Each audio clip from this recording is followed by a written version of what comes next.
Hello, hello. How are we doing today, guys? Welcome back. This is David Patrick Harry with Church of the Eternal Logos, and today we're going to be getting into living a mythological life, the hero's journey and the logos. What exactly does that entail? And so today's video is prompted by a thought, and that thought was that people live a mythologized life, meaning that they live a life of sort of faux meaning. And that led me down a sort of rabbit hole for today's video and thinking about mythology and the mythological life. What exactly does that mean? And so we're going to be getting into Joseph Campbell's concept of the hero's journey and then highlighting basically how that relates to the logos. And so we're going to be looking at the different meanings of myth. This is how we're going to begin our stream. Obviously, myth can mean a couple different things. Myth doesn't necessarily mean something is false. And so we're going to differentiate that from the get-go. And because today's stream is actually going to be highlighting both of those meanings. We're going to be looking at myth as a sort of narrative production.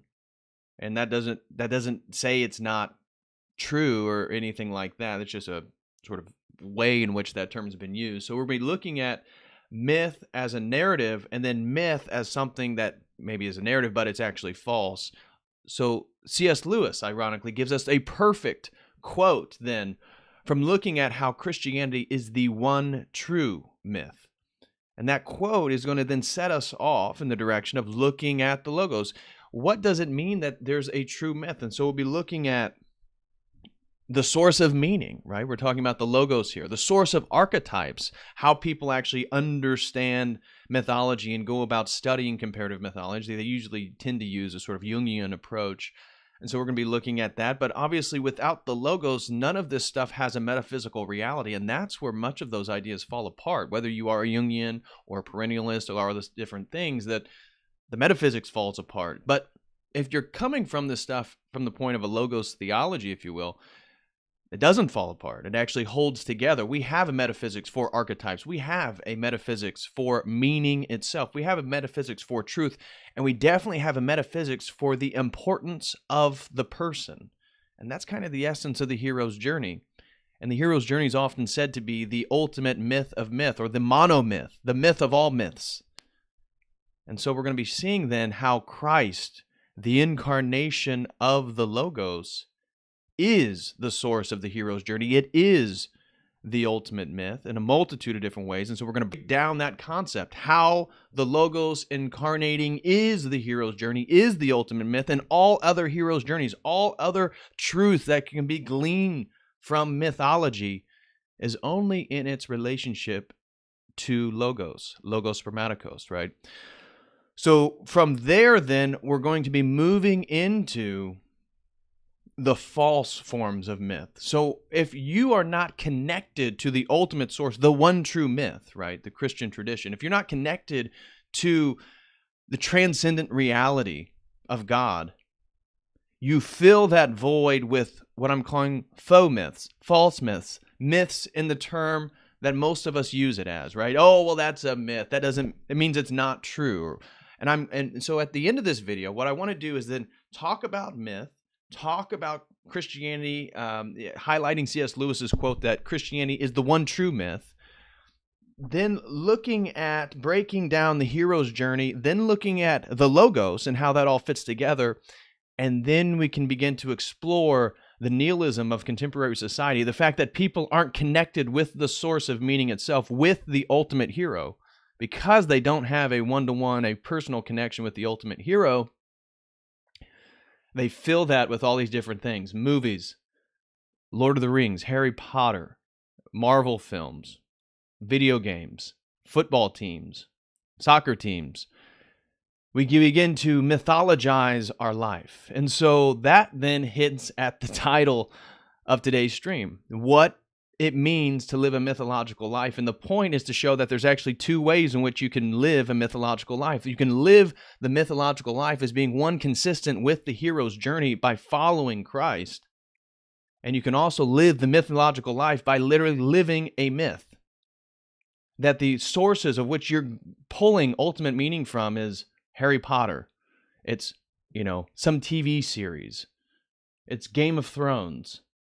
It's a video game. It's the Redskins, or, well, they're not the Redskins anymore. It's whatever, the Dallas Cowboys. It's Juventus, right? They just won the soccer cup over in Europe. Is this the ultimate form of meaning? And so these mythologies then come and they fill that person because they're devoid from the ultimate source. And so what is their hero's journey then? For so many people, the hero's journey is a passive watching of somebody else.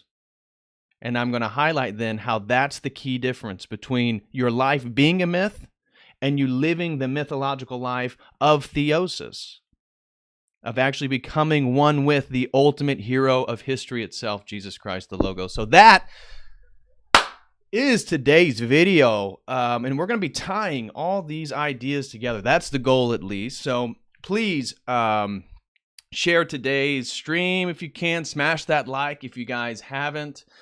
I've created a bunch of new stuff. Really was working hard yesterday. So you'll see a new link I'm just sharing in the live chat there. That is to my link tree.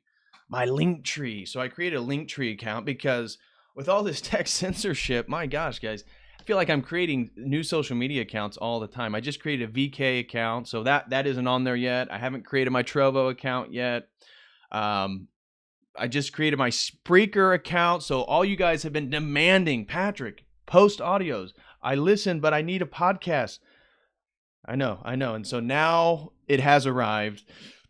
I will be posting audios, probably moving back for the last, 4 or 5 streams. I'll take those audios and I'll upload those to Spreaker. So if you want to follow me on Spreaker, you want to hear the audios, you don't want to be following me all the time on YouTube, again, hit that link tree and you can see all the different links to the Gab, the Rumble, Instagram, all that stuff is over there.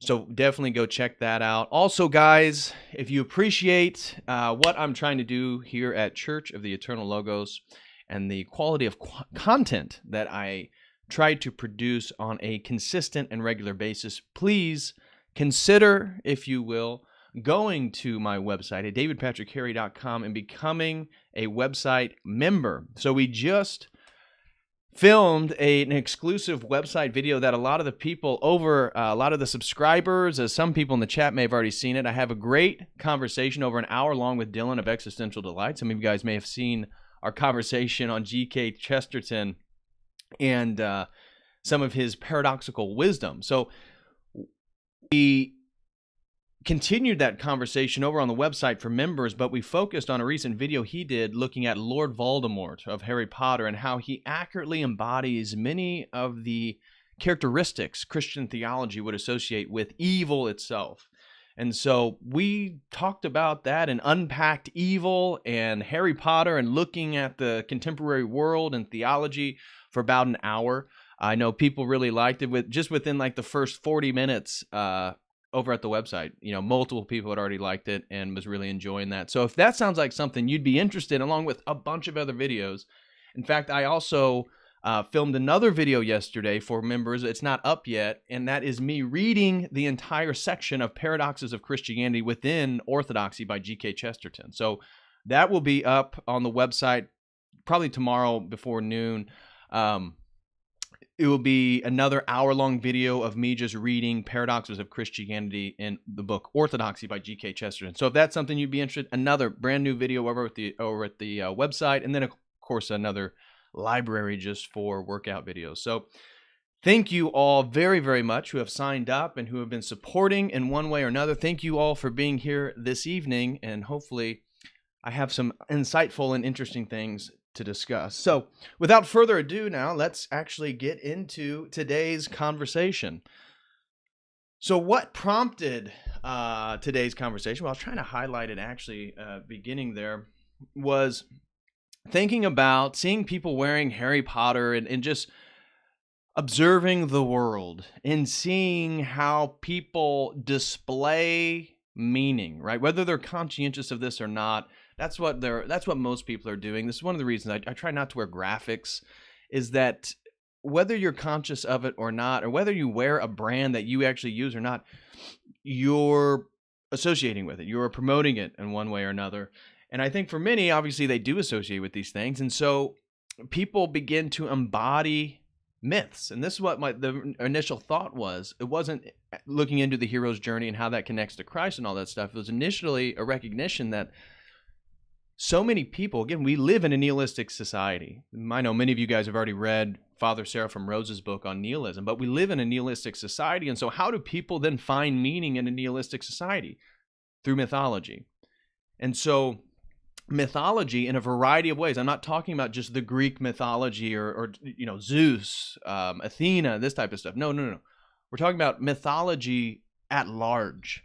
We're talking about the mythology of a nation. We're talking about mythology of all this different stuff. So people get wrapped up in the myth of America. People get wrapped up in the myth of whatever country they're in, right? And this is what I'm trying to highlight is when I started to think about it, globalism, progressivism, the Avengers, Star Wars, what is the commonality between all this stuff?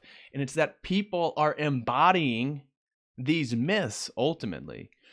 And then that led me down the thought process. Okay, so people are embodying man-made, from a Christian paradigm, from my paradigm, from where I am looking at the world from.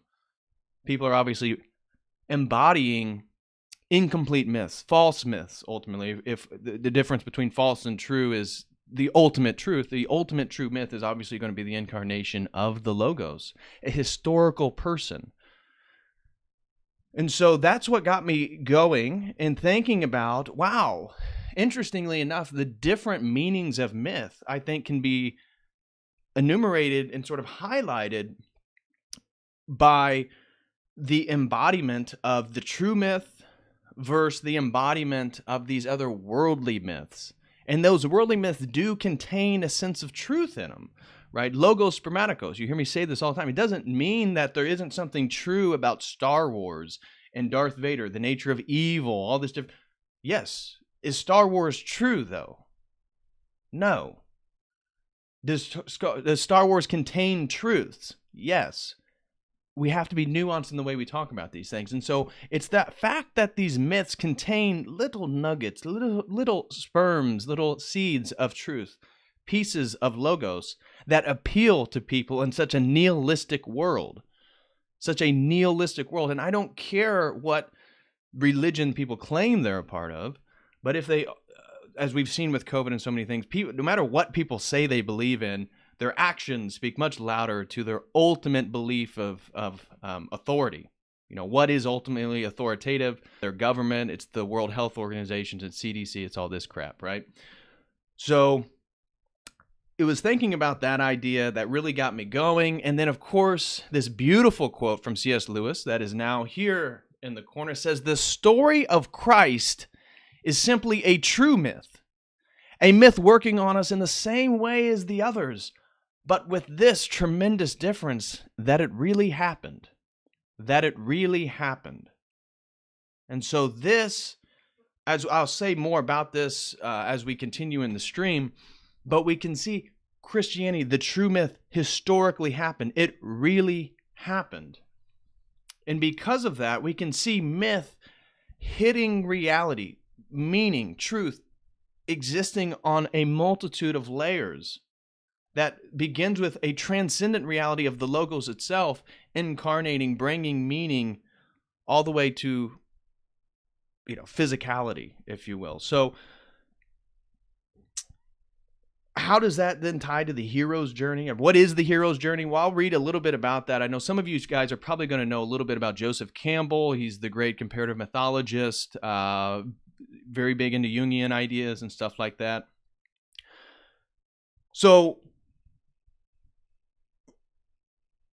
we're going to get into the hero's journey, and it's so interesting that the hero's journey itself, the schematics of the hero's journey, so accurately describes our whole understanding of Christ itself. And so what I'm going to, again, try to highlight over and over and over again is this stream. It's not that Christ embodies the hero's journey. It's that the Logos, the thing that existed before creation, gives form to what we perceive as the hero's journey. And that's why Christ matches on so perfectly. That's why people say, well, the hero's journey and Christ matches on to the hero's journeys, because this hero's journey is it's this generalistic, this ambiguous concept, this archetype, right? This archetypal pattern, this hero's journey, and Christ matches onto it, which then leads one to understand it as symbolic, and even Christ as symbolic. But how does that come about? Again, looking at it metaphysically, is that the logos, the source of meaning, the source of archetypes itself, is what gives form to what we call the hero's journey. Christ just embodies it. Christ is the fullest expression of it, because Christ is the thing that created it, right? And so we can see then what the true myth of Christianity is, that the myth is entirely both transcendent and immanent, right? When we look at the myth of Star Wars, is that an immanent myth? Is that right here? Is that in the physical world? No, it's a creation. It's a man-made creation. It's a fairy tale. It's sort of in the air, if you will. That there isn't a historical reality to Star Wars. There isn't a historical reality to Zeus, right? There is a historical reality to the person of Jesus of Nazareth, whether you believe in him or not, based on what he says he is.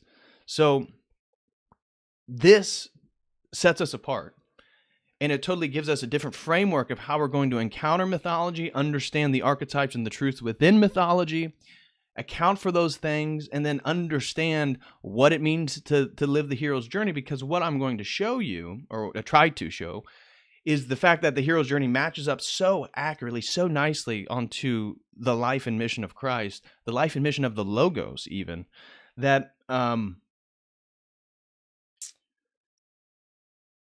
we take on the hero's journey when we actually follow our icon, right? Christ is our icon, and we then become icons unto each other. So a hero then is only one. You can only be a hero in as much as you actually embody aspects of Christ. No matter how you do that. You could be somebody walking down the street and you save somebody from a burning car. The self-sacrificial nature, the care for somebody else, the selfless, you see all these qualities, then we're going to see fully embodied in Christ. But these qualities are what allows anybody around the world then to see this person and say, wow, you're a hero. You did something really good. So Christ gives us, the Logos gives us the hero's journey. We, by then following Theosis, become like Christ. We then become the hero. The hero's journey then is not this follow your bliss, do whatever you want, this hedonism.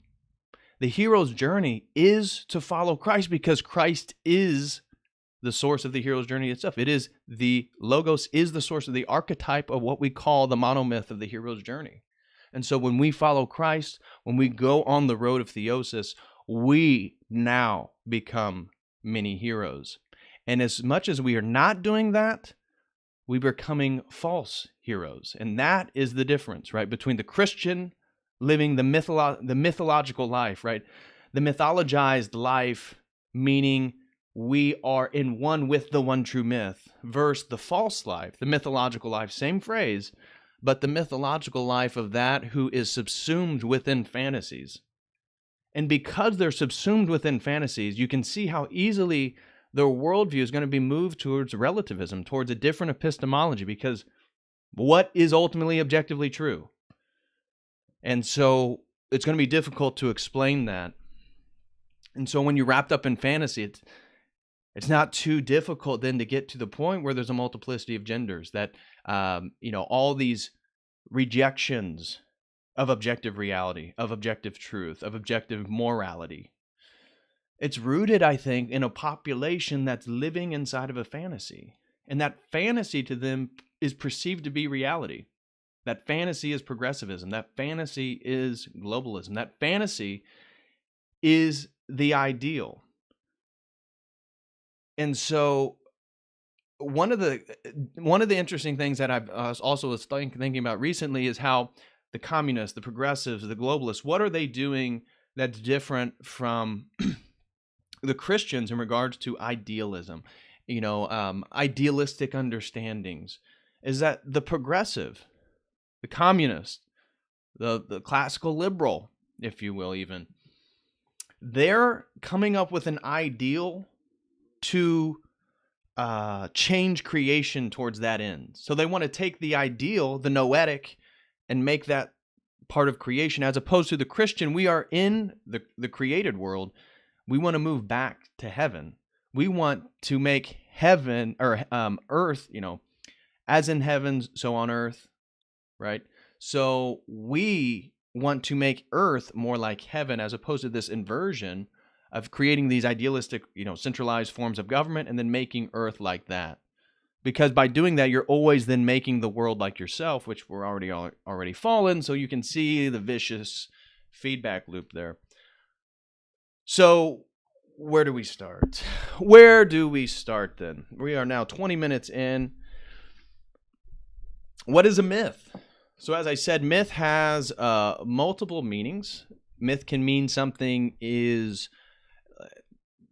just as I wrote down, narratives that play a foundational and fundamental role in societies, that express deeper truths, collective wisdom, and often describe gods, heroes, and deeper concepts, particularly related to the nature of good and evil. That was my own definition of what a myth is. And so we can see myths then played out in all these different cultures in all these different ways. And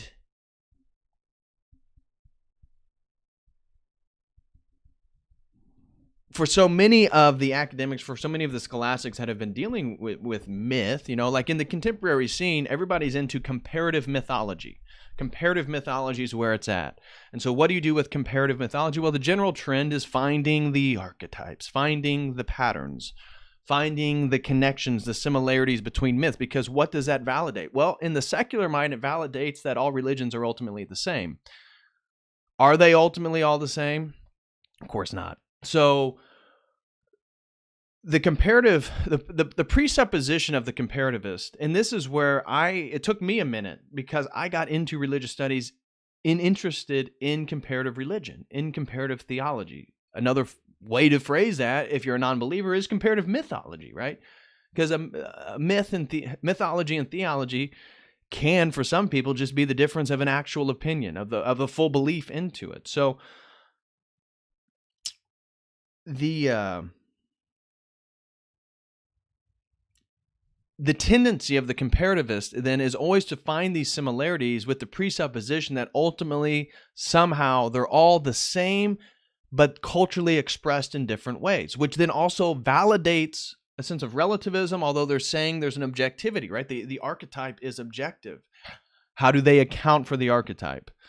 This is where you can begin to really criticize a sort of Jungian or each person or anything like that would promote a sort of perennialistic worldview. Obviously, the one that I've highlighted before is you can critique their epistemology. So if they're interested in perennialism, what metric are they saying this is true and that is true and this is true? This is why logos spermaticos then is our out, right? We can have a sort of perennialistic worldview because we have a single epistemology that determines if something is true or false. How do you do that if you don't have an explicit epistemology, or if your epistemology already assumes relativism? It's going to be quite difficult. So for so many people studying the comparativist, it leads to a presupposition of perennialism itself. And so archetypal meanings, what are archetypes? How do they exist objectively? And this is the tricky part, right? Because most Jungian psychologists, most people who believe in archetypes, which we as Orthodox, as Christians, we can absolutely believe in archetypes. It's how do you justify those archetypes? And for Jung, those archetypes exist within the collective psyche of mankind because they were enacted out physically. It's built within an evolutionary framework. So for Jung, evolution is occurring. Phenomenon are happening in the physical world. That biological animal experiencing in the physical world, seeing patterns that are true within reality be played out, put those into stories over time, and they keep being embedded within the collective unconscious. This is his theory. I'm not saying I believe this. I'm saying this is what Jung argues. And so that the archetypes exist objectively in the collective unconscious because we as a species, as we evolved, continued to, one, experience and see these things in physical reality, and then because we saw them in physical reality and knew them to be true, we would then embed them back into a mythological framework. However, the idea of an objective archetype rooted within the concept of an evolutionary framework, I think, nullifies itself. If evolution is true and everything is changing, that includes physical nature, physical matter, and all this different stuff, how can something be objectively true, meaning it also is not in flux, if the basis for that to exist objectively, like in the collective unconscious, is based on something that is continually in flux? It seems then that the archetype should also be continually in flux if the archetype is reflecting reality, and based on their own definition, reality is always changing. How can you have an objective archetype if reality itself is always evolving and changing? It seems like a contradiction. It seems like it doesn't make sense. And that it doesn't make sense. It really doesn't make sense. And that's why we, having the logos, have a metaphysics for archetypes, is that archetypes do pre-exist creation. Archetypes do reflect objective truths and reality. It's that archetypes are rooted within the logos itself. Archetypes are rooted within that principle which ordered creation. That's why, again, those same orders can exist at a psychological level, even though that's not the end of them. That's the problem with the Jungian. That's the problem with the psychologist, is that they put these back into the psyche, and it leads ultimately back to a sort of humanistic framework. So one of the things I also wanted to say about this myth or story is that you can't get away from it. Imagine you and I go out, we're outside, something happens, I get struck by a car, and you go then to recount what happened, and you told somebody your experience, and you're putting in all these details. Is that a myth? Is that a story? Yeah, it is a story. Is it true? Yeah, it is true. So a myth and a story, again, we can't help from every time we retell, every time we use language to redescribe phenomenon, it is a story. It is a myth.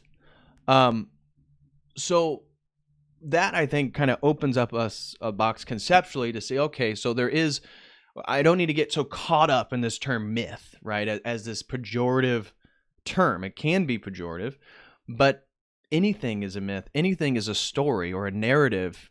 Just like, again, with whoever's watching this, we step outside, I get hit by a car, and then you have to explain what happened to other people. And after time, maybe that myth changes. Maybe that story of what happened to me, and maybe something great happens afterwards, then that becomes a legend. It builds upon itself, but still rooted in one way, potentially a sort of real reality. So I just wanted to highlight that. But are myths historical, literal, and physical? And that's what I was talking about, the sort of immanency of the myth. And that's what Christ brings to us, is that the thing that is fully transcendent, the thing that is outside creation itself, becomes into creation, actually takes on the same nature, human nature, that I have as well. So are myths historical, literal, and physical? Sometimes bits and pieces of them, but only our myth we can actually take to a much further degree. If you're, whatever myth you choose, you're not going to be able to, how would I phrase it, justify its legitimacy on the same grounds as we can as Christians. And I think this is lost on so many people, lost on so many of us who actually rejected this tradition at one point in our lives or another, is that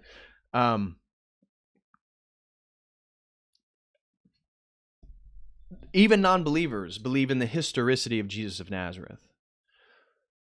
The prophecies, those are objective accounts, so you can look at the prophecies, see if, for your opinion, those became fulfilled. Was he physical? Yes. There, again, historical, physical, literally a person. Now you get into the story, right? And so we can't help but calling, again, even if you're a non-believer, they call these the myths, the gospel. It's more than that, obviously, guys. I'm with you. But they are recounting. So they are stories. They are narratives to one degree or another. But ours hits, as I was trying to say earlier, every single layer that meaning could be existent upon. Our myth exists, yeah. Are there,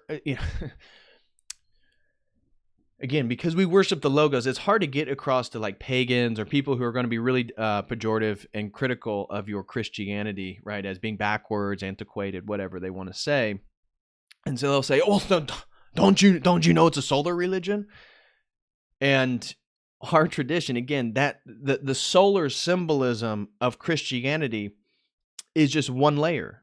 It's just a small little layer of which you can extract meaning. Yes, we believe in the logos, the light of the world. We then symbolize that through solar mythology, or solar symbolism. I'm sorry. People want to say,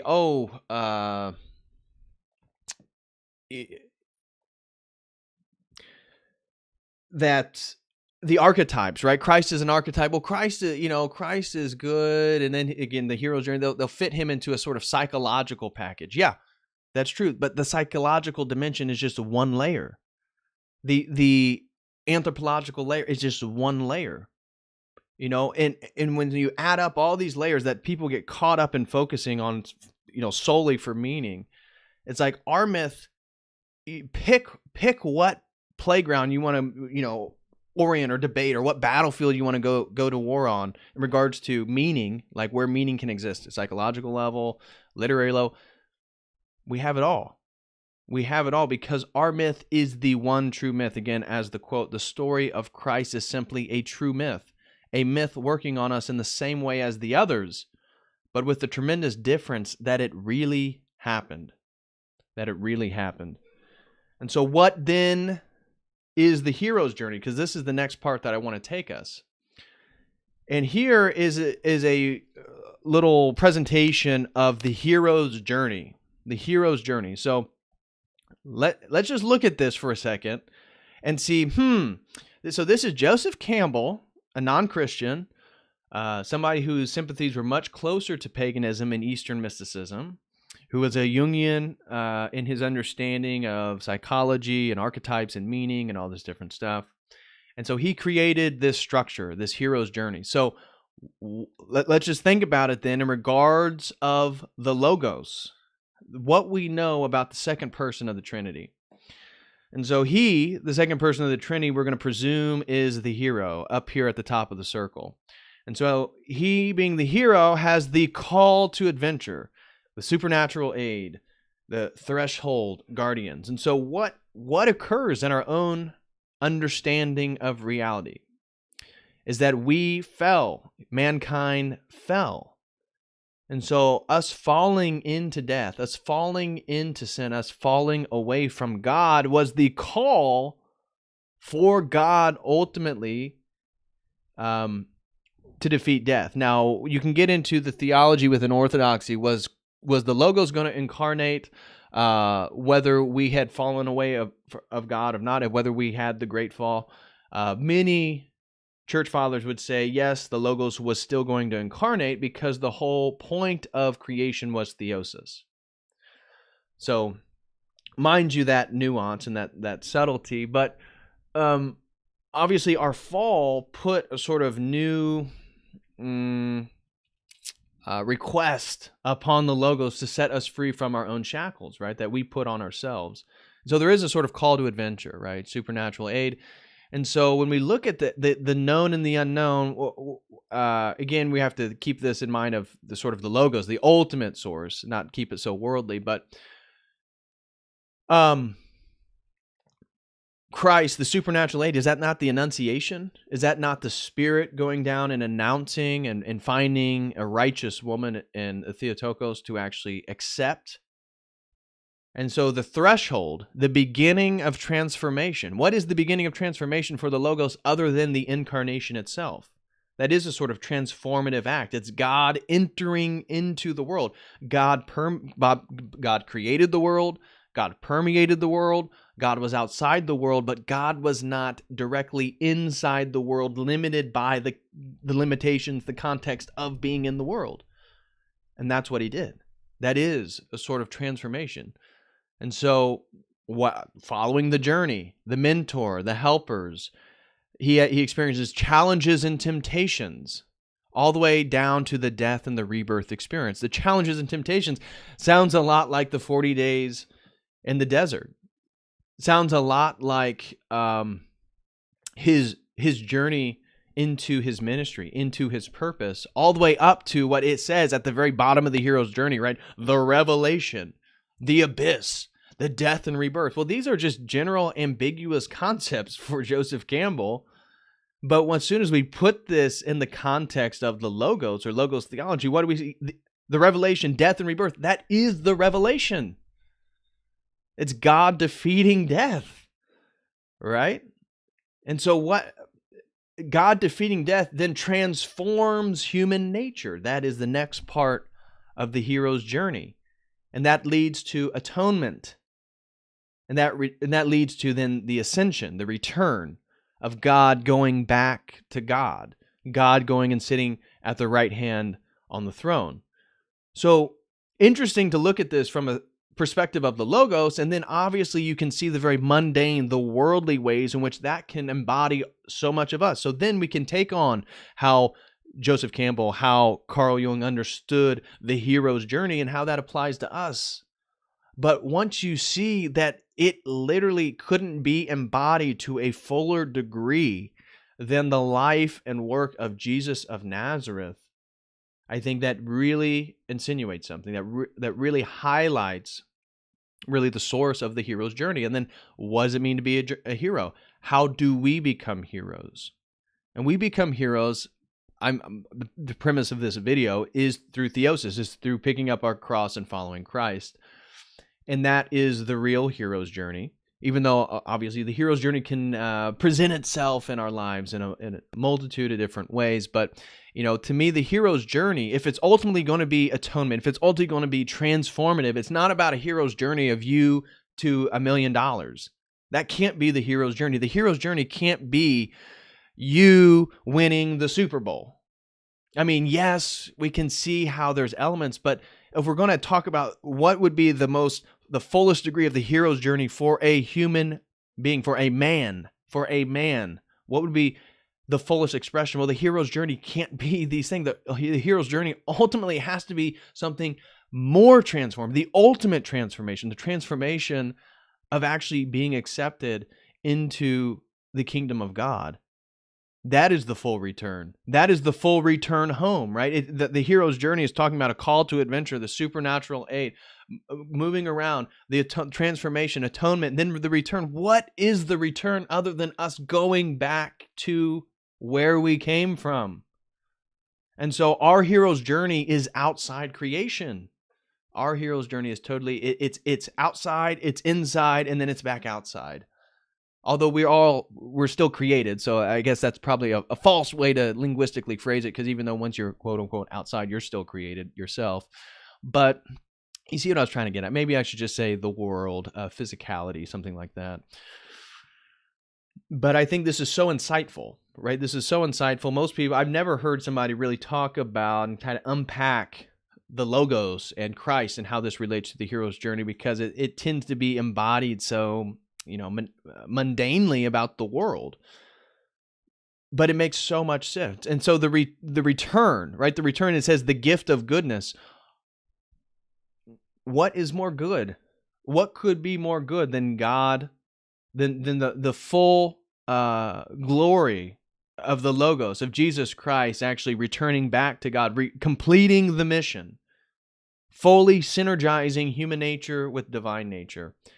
There couldn't be anything better to describe goodness, right? The good is just a word we use to describe the source of what we call the good. That is God. So there couldn't be a gift with more goodness. So I think that's really appropriate. And so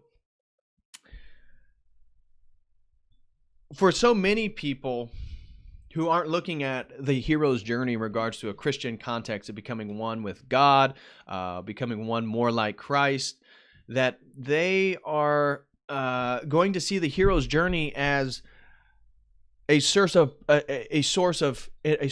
and a search for personal meaning.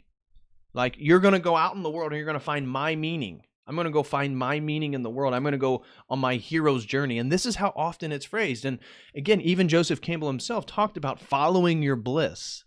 Following your bliss. And even though to a degree I don't disagree, I mean, I'm here in front of you guys because at the age of 19, 20, I became 21, really, I became fascinated with studying religion. And despite not having a clear, I just thought maybe a professor, but it was my bliss, right? I did sort of follow my bliss to a degree to get to here now many turns and unpredicted places, but I don't totally disagree with Campbell in regards to following your sort of live edge, what excites you. I think following your passions isn't necessarily a bad thing. Now, people can take that to too far of a degree and they get lost really in their lives, but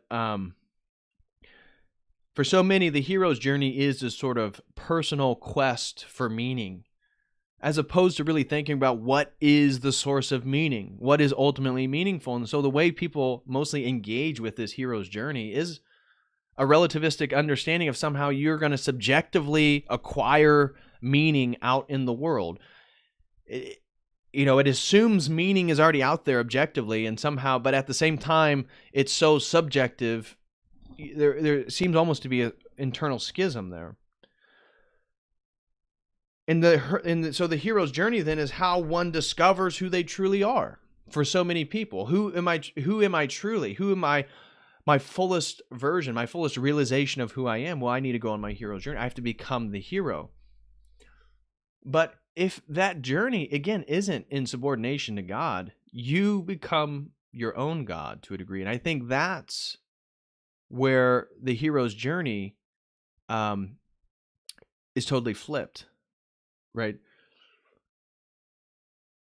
From a Christian paradigm, the hero's journey is a humbling submission to follow God.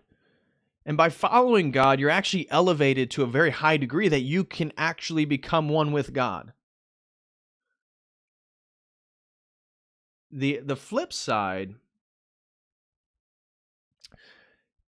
is you assume that somehow you're going to become the hero, you're going to acquire all this meaning, and you are just one with everybody else. You may think that you are God or have a New Age worldview, this or that, but there is a sort of lack of personhood, right? Within the worldly encounter of the hero's journey, you're just one of all these other heroes, right? It's just something that everybody is supposed to do. It leads to subjectivism. It leads to a relativistic understanding. Because what is there an objective hero?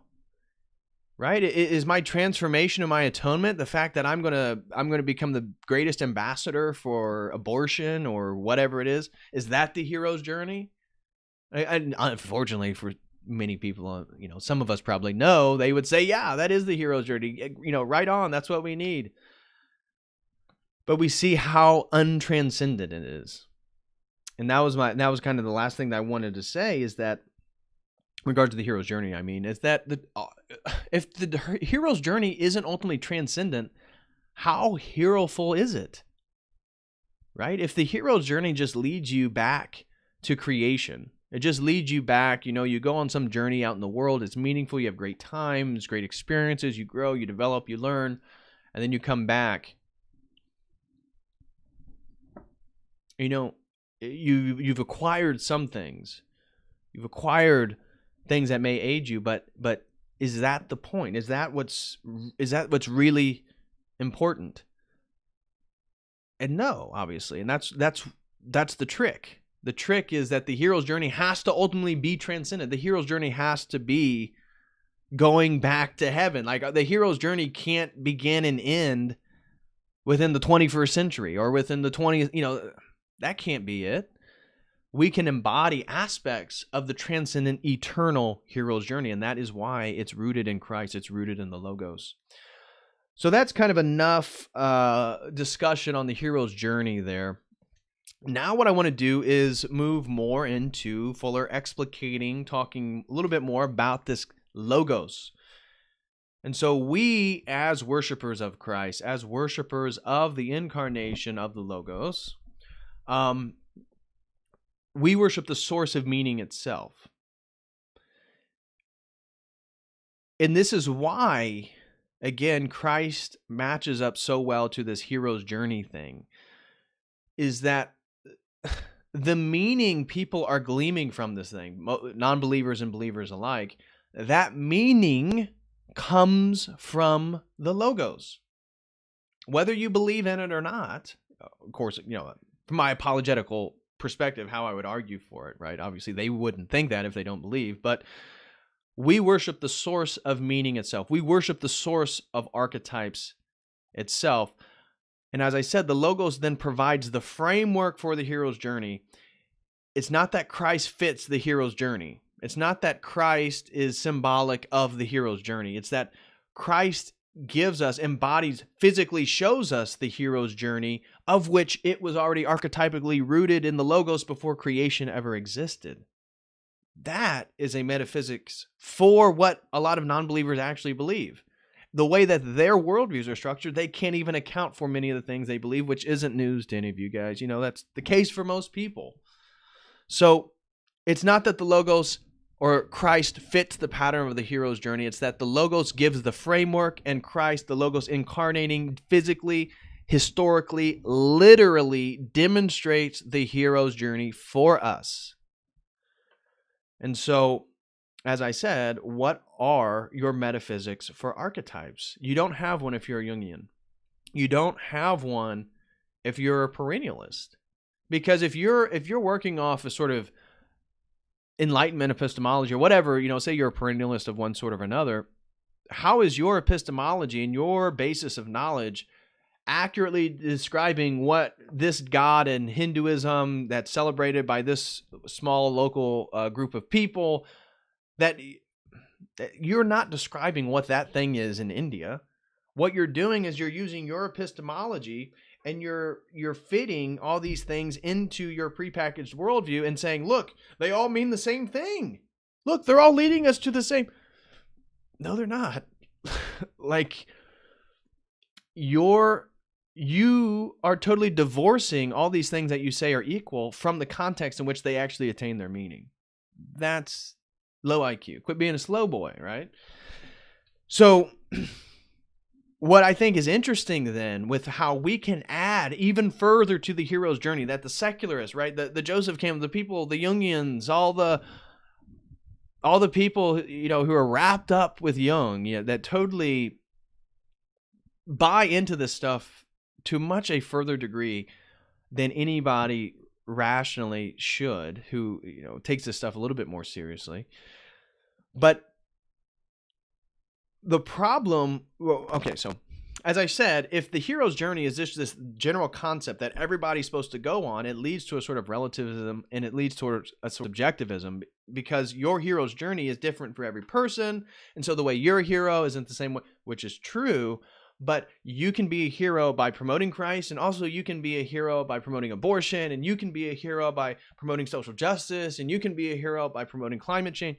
So there's no direct single epistemology for what a hero is. We do, right? Again, if we're coming from a Logos theology, the same critique we would aim at perennialism, we can aim at people using the hero's journey in a really generalistic way. What we can add then to it that they don't have is a theology of personhood. Their whole worldview is wrapped up, again, as we've talked about before, in a sort of ambiguous concept of the individual, of individualism, as everybody as basically atomized. They're interchangeable. It devoids people of their uniqueness. Yet, if you come at it from a theological perspective rooted within orthodoxy, we first and foremost recognize the personhood. And the personhood, first and foremost, recognizes the individual being made in the image of God. So there is no lowliness. There is no ambiguity. The person is a hypostasis. It's a hypostatic reality. And that person has a name. They are unique. They are one. And that is all, that whole concept of person, we get that from God. Because God is three persons with one essence. Personhood, you could say, existed before time and creation, right? So the hero's journey is really highlighting the actual importance of the person. Yet the worldview of the secularist devoids the importance of the person and validates the ambiguity and the generalism of the individual. Because the individual, oh, you have wrongthink? Okay, individual's gone, individual A is gone, individual B is brought in, and that's how they think about the world. Is that how God thinks about you? Is that how God thinks about people? Of course not. You have a name, you have a personhood, you have a unique presence, and that should be respected. So we have a whole theology then that could connect with this idea of the hero's journey, that can connect with why it is important for the individual to go on this journey, because our theology of what I'm calling the individual or the person is to actually become like God. Our theology is rooted in the idea that you as a person matter so much that what your decisions do and what you say right here, right now, in the world, in creation, it matters. It absolutely matters. It matters so much that it matters outside of time itself. And it matters so much that it depends on whether or not you can become more or less like God. And that ability to become more or less like God depends on where you're going to exist in eternity. Because if you can't become more like God, you can't be in the presence of God.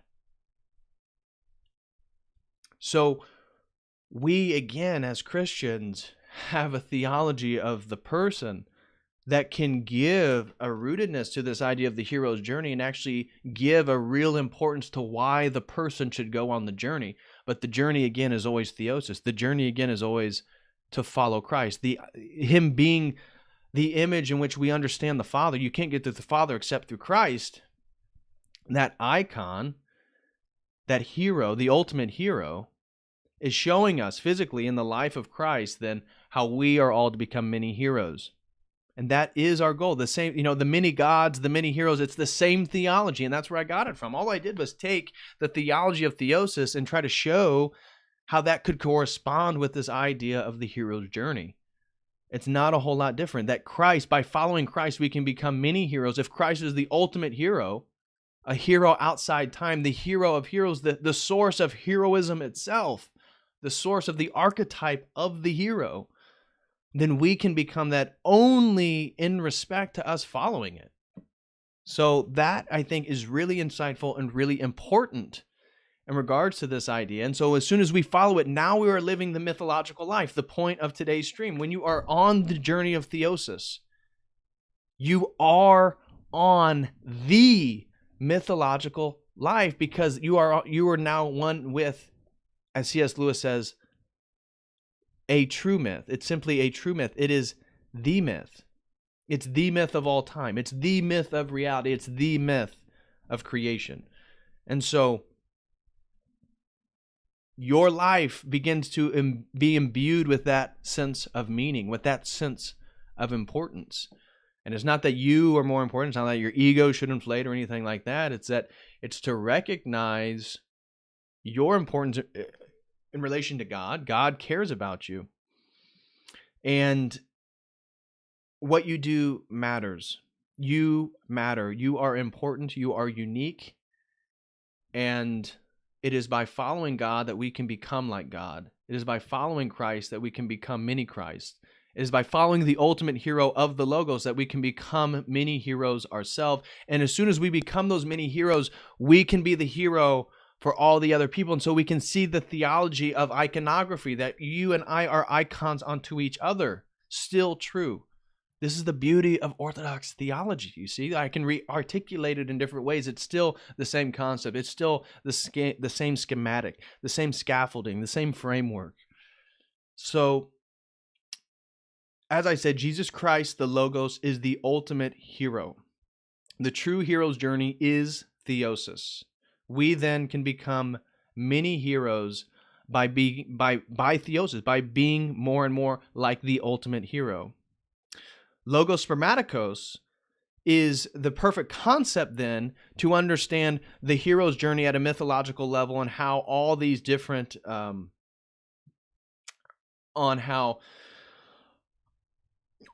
stories of the hero, right, resonates with people. Well, it resonates because there's seeds of truth within them, right? If you're talking about, pick a hero, pick an epic, pick a legend, pick any character within world mythology, and then use Campbell's the hero's journey, and then see if it. It's that logos spermaticos, seeds of logos. It's that every story, every mythology of the hero, they were fingers pointing back to Christ. The mythology of the hero that existed with some random tribe deep in the Amazon jungle that had never been contacted by outside people, the story of the hero that mythologically and archetypally matches up to our understanding of the hero's journey and the logos, that is because that's a seed of logos. That's a seed of God, our Trinity, giving truth to that small tribal group in the Amazon. Is that the Holy Spirit was actually giving something to them, giving something that is true. But maybe then the other mythology, their religion, their spiritual, then there's aspects that are false. Maybe they come back and they worship creation, but the seeds of truth are still there. The ways in which the hero's journey matches up archetypally onto other stories, and somehow they're all the same. That is because of logos spermaticos, that all heroes, as I said, the only way to be a hero is to embody certain characteristics. And the fullest expression of all those characteristics that people would consider heroic are embodied by Christ to the fullest degree, are embodied by the logos to the fullest degree. And so you cannot be a hero. You're only a hero, a better way to say it. You're only a hero to the degree in which you resemble and reflect the heroism of Christ, the work of Christ, the message of Christ. That is the only way in which you can be considered a hero. And so you may be a terrible person. Imagine Trump actually did something. Again, he had a lot of... We're not going to get into the politics. I'm not trying to bash Trump. Obviously, he had a lot of forces against him. But I'm just using the idea of the hero, for example, is that one of the reasons why people thought of him as heroic was the putting away the acquirement of further wealth to better the country, a sort of self-sacrificial practice, right?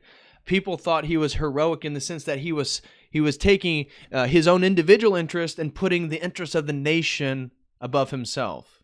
Again, a sort of self-sacrifice, a minimalization of the individual. These are heroic. These are inspiring to people who see it.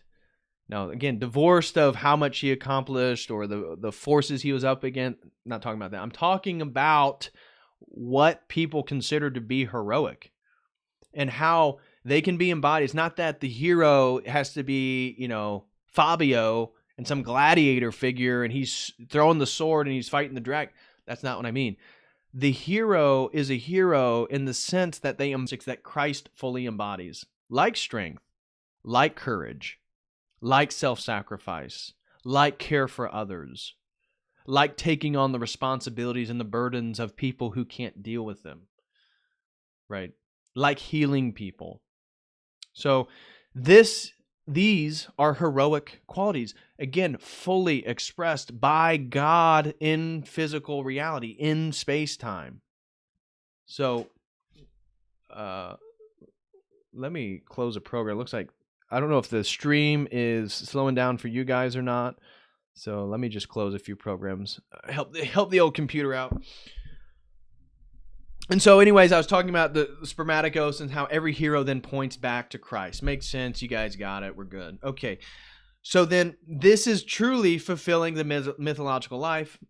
Already highlighted that. Again, following Christ, the process of theosis. He is our icon. We become icons unto others. He is our ultimate hero. He is the ultimate hero. We, by following him, become many heroes. And we, by many heroes, can be those heroes and peoples around us in our lives. And people look up to us. And maybe they then embody characteristics that they see in us because we see it in Christ. We get it from Christ. And we can set people on the right path. So that then is the real version of living the mythological life. Now let's get into the actual thing that spawned this whole video, this whole stream in the first place, and that is seeing the false forms of the mythological life, the ways in which your life is a myth, right? The difference is your life about the ultimate myth, and that's about Christ, or is your life a myth? Meaning your life is filled with falsities. Your life is filled with things that ultimately aren't true, ultimately aren't fulfilling, ultimately aren't meaningful.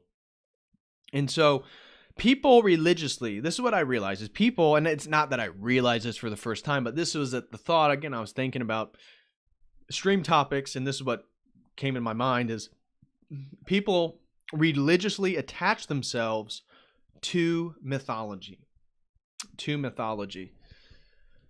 And so there's a multitude of ways people do this, right? In mythology, it embodies so much, right? It's so encompassing of people's perspectives.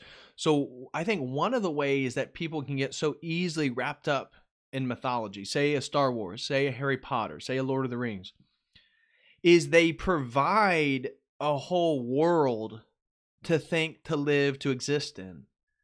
And that whole new world, that expansive new fictional place, is an escape.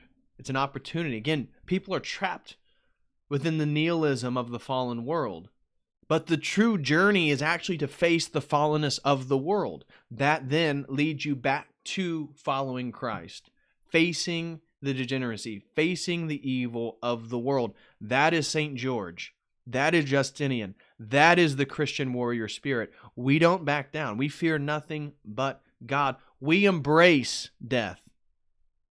Why should we be afraid of that? The only way we get life is through death. So if you actually want to live, you need to die. Again, the paradox of Christianity, it's so spectacular, really. It's so wonderful. It's so beautiful, actually, once you can see how all this stuff unpacks and plays itself out. So Harry Potter, this was the one that actually set me into this zone, is seeing how Harry Potter encompasses so much of people's worldview, of people's paradigm. So not that they necessarily believe themselves as witches and wizards and warlock. Maybe they do. Some of them do, of course. But that Harry Potter, it fills so much, right? I mean, so many archetypes of the Harry Potter series, and Harry being a sort of faux Christ figure, right? Lord Voldemort being a faux satanic fallen Luciferian figure, that it had seeds of truth. The archetypes are absolutely present throughout Harry Potter. There's no doubt about that. That's the only reason why the story could be so successful, is it has to have elements of truth. And so again, that would be, from our understanding, that is in a way logos being present within Harry Potter to a degree, right? Because those archetypes are ultimately rooted in the logos. Those are dimensions. Those are logoi, if you will. So Harry Potter and this idea of this individual who's much more mysterious, who's much more magical than the context in which he finds himself. And where he finds himself is even the people who are close to him, like his own family, are mean to him, right? Because his parents are dead. So we see an orphan. We see somebody who's without parental guidance. And he realizes his ultimate destiny, right? It is a sort of transcendent, heroic journey, right? He's a wizard. Harry Potter, he's a magical wizard. He's never even supposed to be here. He's actually supposed to be in a different place, in a different world, kind of like us, right?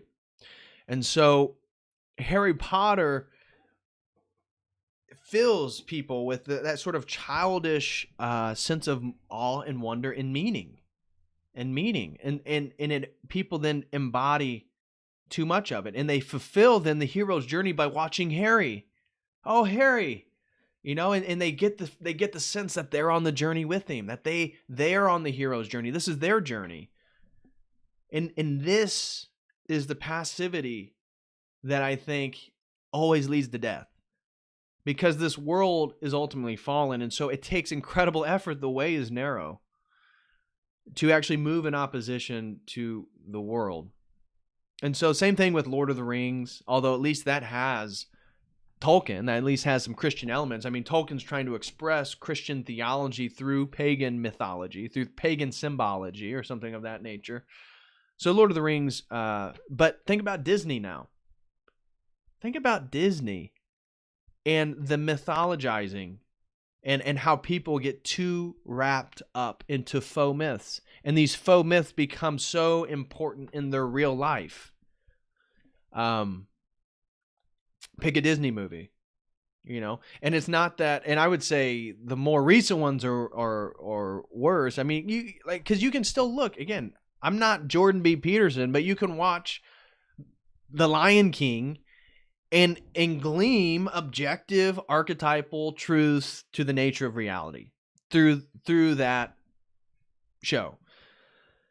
But all that's doing is highlighting like what people take from The Lion King as true. All that is a lower resolution of Christian theology. It's a lower resolution, is the degraded version of the truth. And sometimes it's like people, because of the way in which they live their lives, because of where they're at spiritually, they can't see the real truth. And the only way they can see the truth is if it is degraded and brought down to such a gross level. And I don't mean gross as like, ooh, like, no, I mean gross as in like physical matter, material, physicality. So they take a transcendent myth, the true myth, the Christian myth, and they just repackage, they just express truths that are already present in that through The Lion King. And that's why it's powerful. And that's why it's true. But The Lion King isn't the end of the mythological journey. Star Wars, Harry Potter, Lord of the Rings isn't the end of the mythological journey.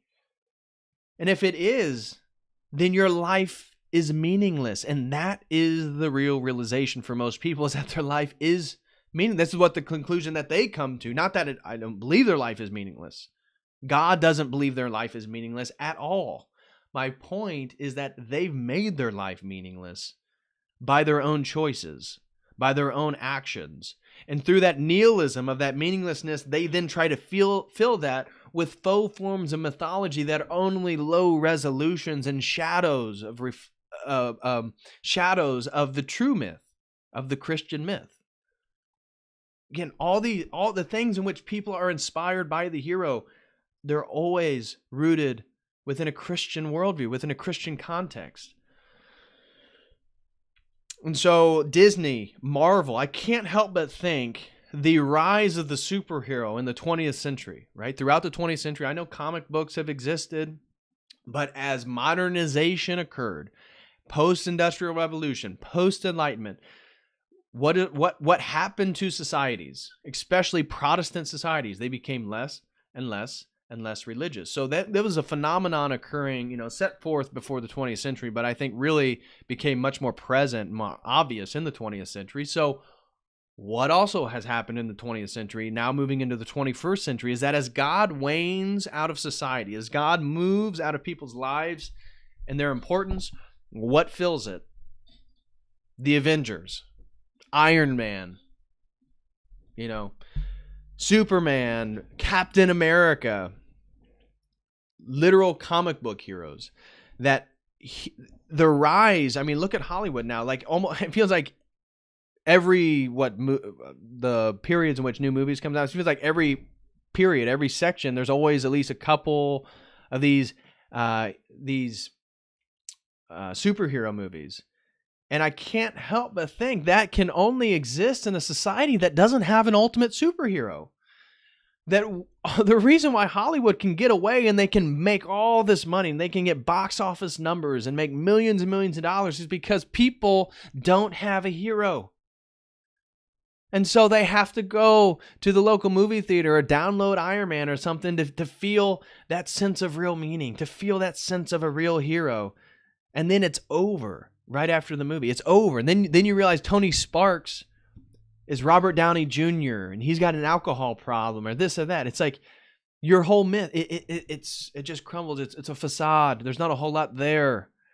But if your myth is Christianity, if your myth is God, there's so much more there that you don't have to fill the absence of a hero with some action figure that you have the ultimate hero. You have the heroes of heroes. You have the source in which all heroes are trying to depict. Superman's trying to depict Christ. Iron Man's trying to depict Christ in one way or another. So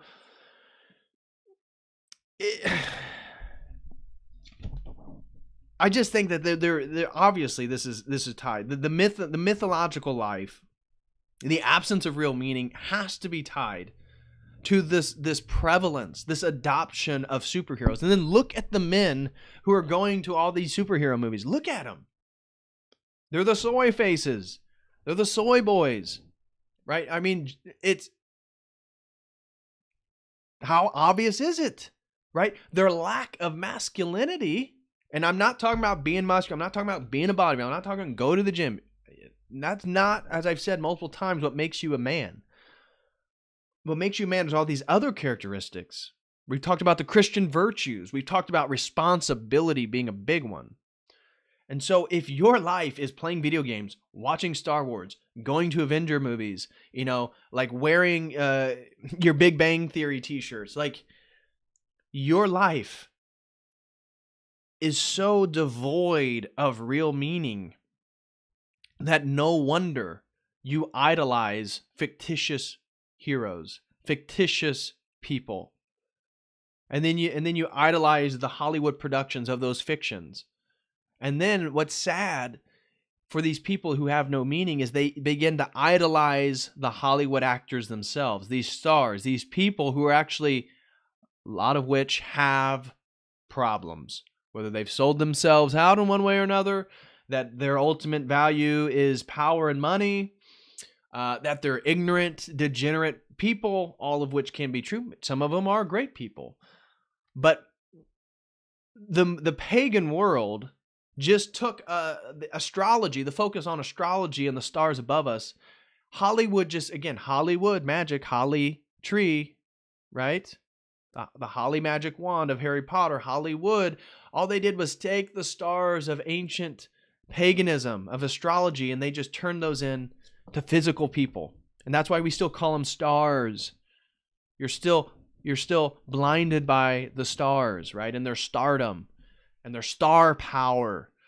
And so then your life becomes oriented by the stars, the same way in which somebody who believed in astrology, that you then are letting your life be cast and projected and led by the stars, by Hollywood actors and actresses. So, yeah,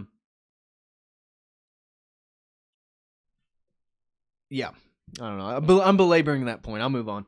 So Star Wars, again, another one of these myths that people just embody way too much. And so the Star Wars, you get space, right? Because at that point, you already had a sort of psyche of individuals thinking about space travel, right? We have the moon landing, whether you believe in that or not, in 1969. So you see this emphasis on space travel, really, launching off in the 1940s and 50s with science fiction novels. I mean, that was a big deal. And so, Philip K. Dick, stuff like that, Isaac Asimov.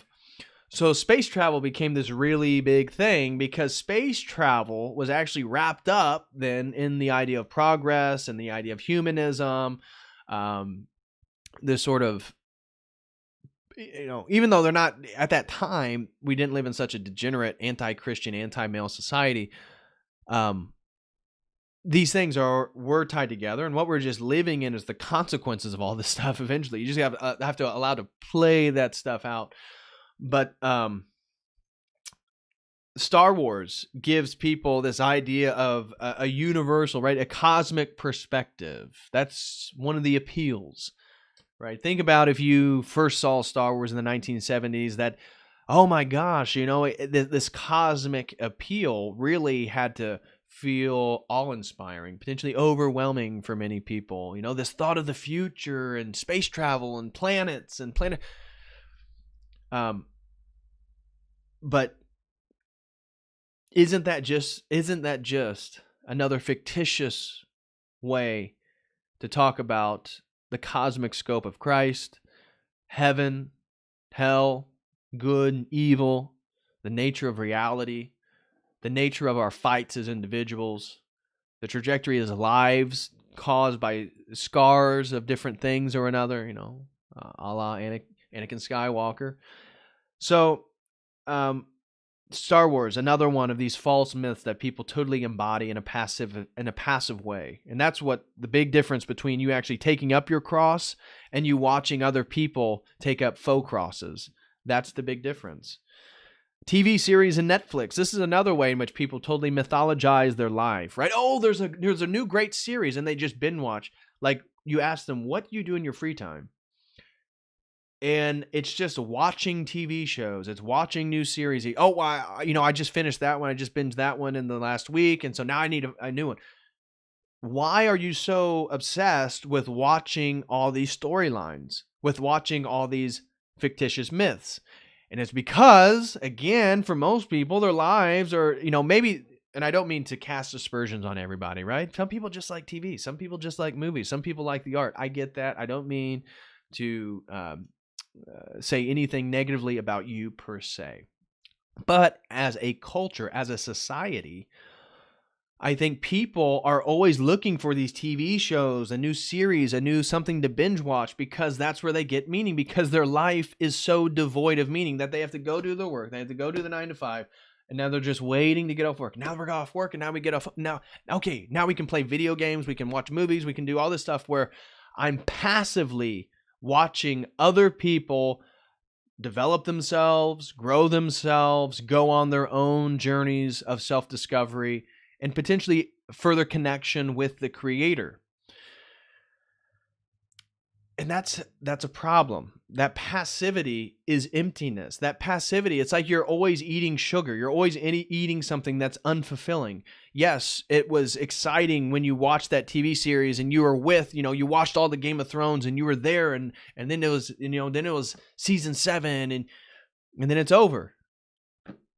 And now you can feel, it's like for those people, it's like, oh, geez, it's over. I need something else. Because that meaning, it's the meaning, it's the excitement. It's that they can watch somebody. I mean, these are all characters, right? So you're not actually watching a real person, like that's their life, but they're watching narratives and characters actually live an existence that has real meaning, right? They're not watching people watching people. Think about that, right? So when you go and you sit and watch people all the time, like you're always watching movies, you're always watching new TV series, are those people that you're watching people? No, they're not, because that would be extremely boring. That would be extremely passive. No, they're not watching people. They're like doing things in the world. That's why you're watching them. You need to start doing things in the world. You want to make your life the myth that other people are watching. You don't want to be the passive person embodying a faux myth. That's the big difference, right? How active and how passive are you in your life and on your journey? That if we are going to take up our cross and we're on the process of theosis, that is extremely active. All of you guys, we're praying, we're trying to read scripture, we're trying to do better, we struggle, we sin, we do the same thing that we said we weren't going to do the day before, we do it again, and then we do it again, and then we do it again, and we ask for repentance. That is not easy, right? We're trying to be better. That is such an active force. We are so active in our lives that gives it more and more meaning. But for so many people, they don't have that. There is no thing they're doing day to day that they're struggling with. There's plenty of things they're struggling with. Maybe their rent, their work, whatever, relationship that came out wrong. It's that they're not, maybe I should say, they're not struggling to get themselves to the further degree, or, like the advancement that is so appealing to watch in character development within TV series, they aren't doing that themselves. And so that failure to actually become the fullest version of yourself, it's pacified by watching other people. And so it's not that your life is a faux mythology and that it is a myth. It's that you yourself aren't even who you could be. You yourself are sort of false myth of what you could be, of the actuality of who you are. And so Hollywood, generally speaking, as I said, why anybody would be enamored then with the lives of stars, right? I've already talked about that. The lack of meaning in my own life, the lack of importance, the lack of excitement, the lack of transcendent reality is that what I do then is I focused on Jennifer Aniston. Oh my gosh, I focus on The Rock. I watch all this stuff on Instagram. I'm always Why is your journey now becoming one again of passivity, watching somebody else? Stop it.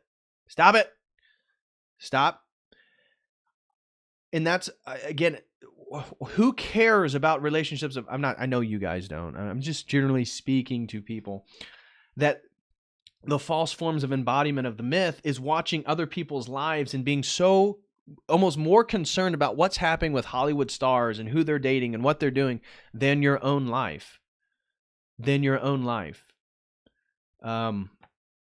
Terrible, and so what does that ultimately lead to? This continual search for myths to fill that void of meaning.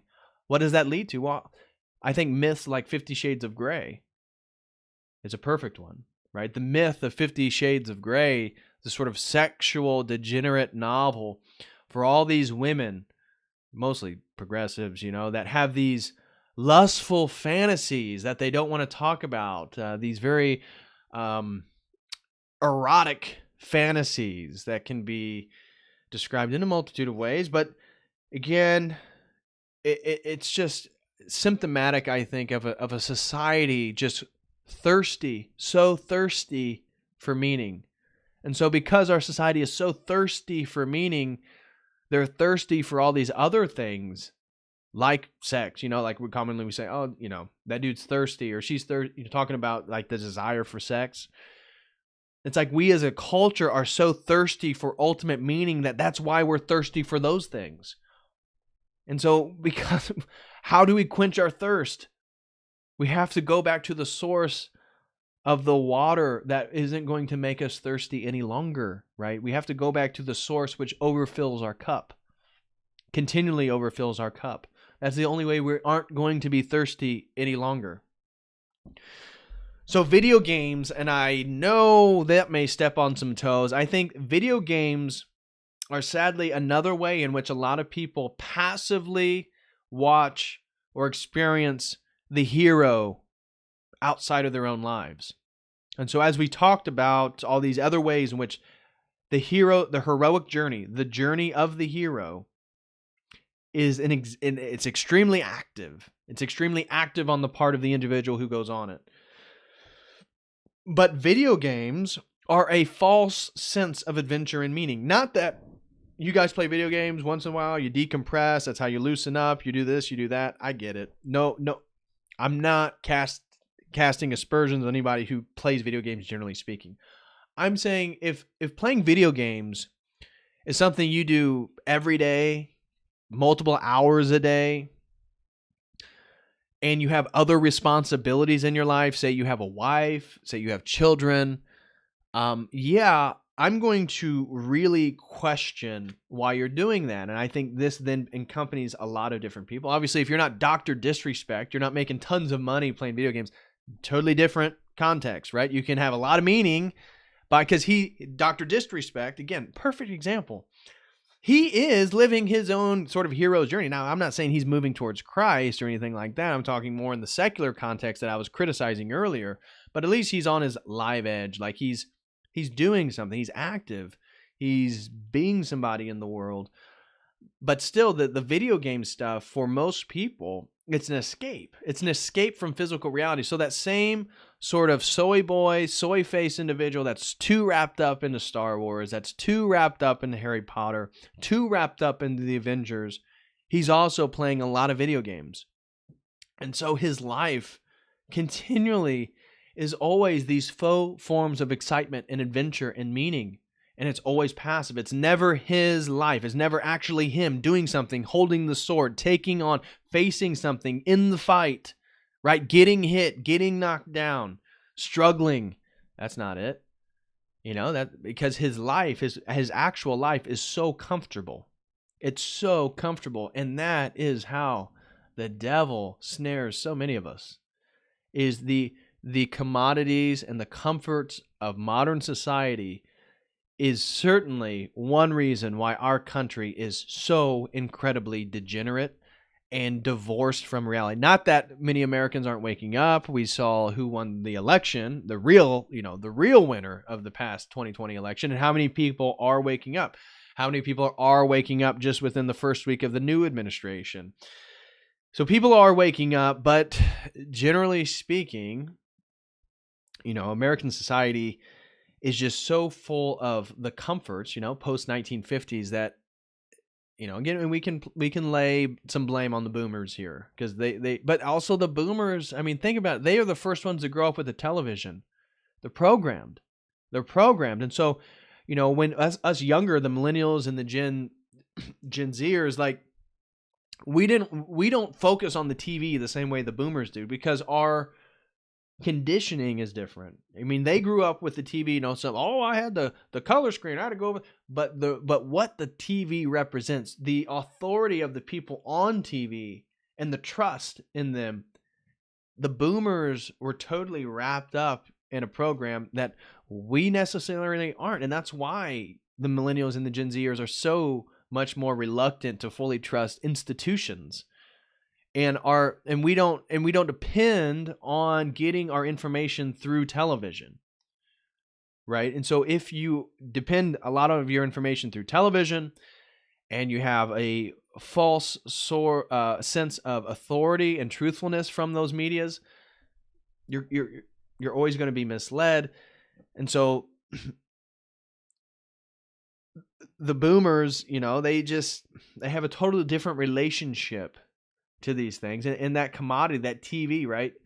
We're not going to be subjected. You and I they're not going to be able to control our mind through the television programs because we're not on television. We're on the internet now. We're engaging with information and knowledge in such a different way. And that's why you guys are here on a Sunday night listening to me talk about, these larger, abstract, fairly more developed concepts, is that the quality of conversation is so much better.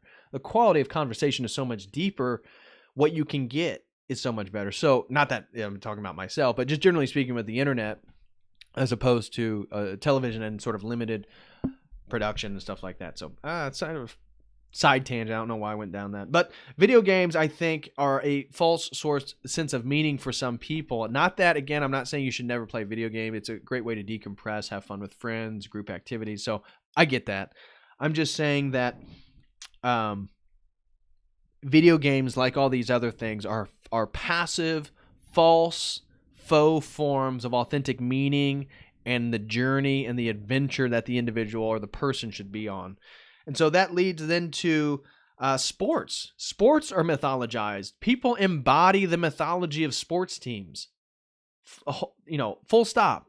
Here in America with the football, the Green Bay Packers won Super Bowl I against the Kansas City Chiefs, and that Vince Lombardi, he was a hell of a guy. He was a hero. Then they get into conversations of legends and heroes and important people and sort of mythologizing then teams, the league, the game, the importance, all this different stuff is a sense of mythologizing. And so the difference, I would say, between the sports, same process, same passive reception of meaning, action, adventure, the journey.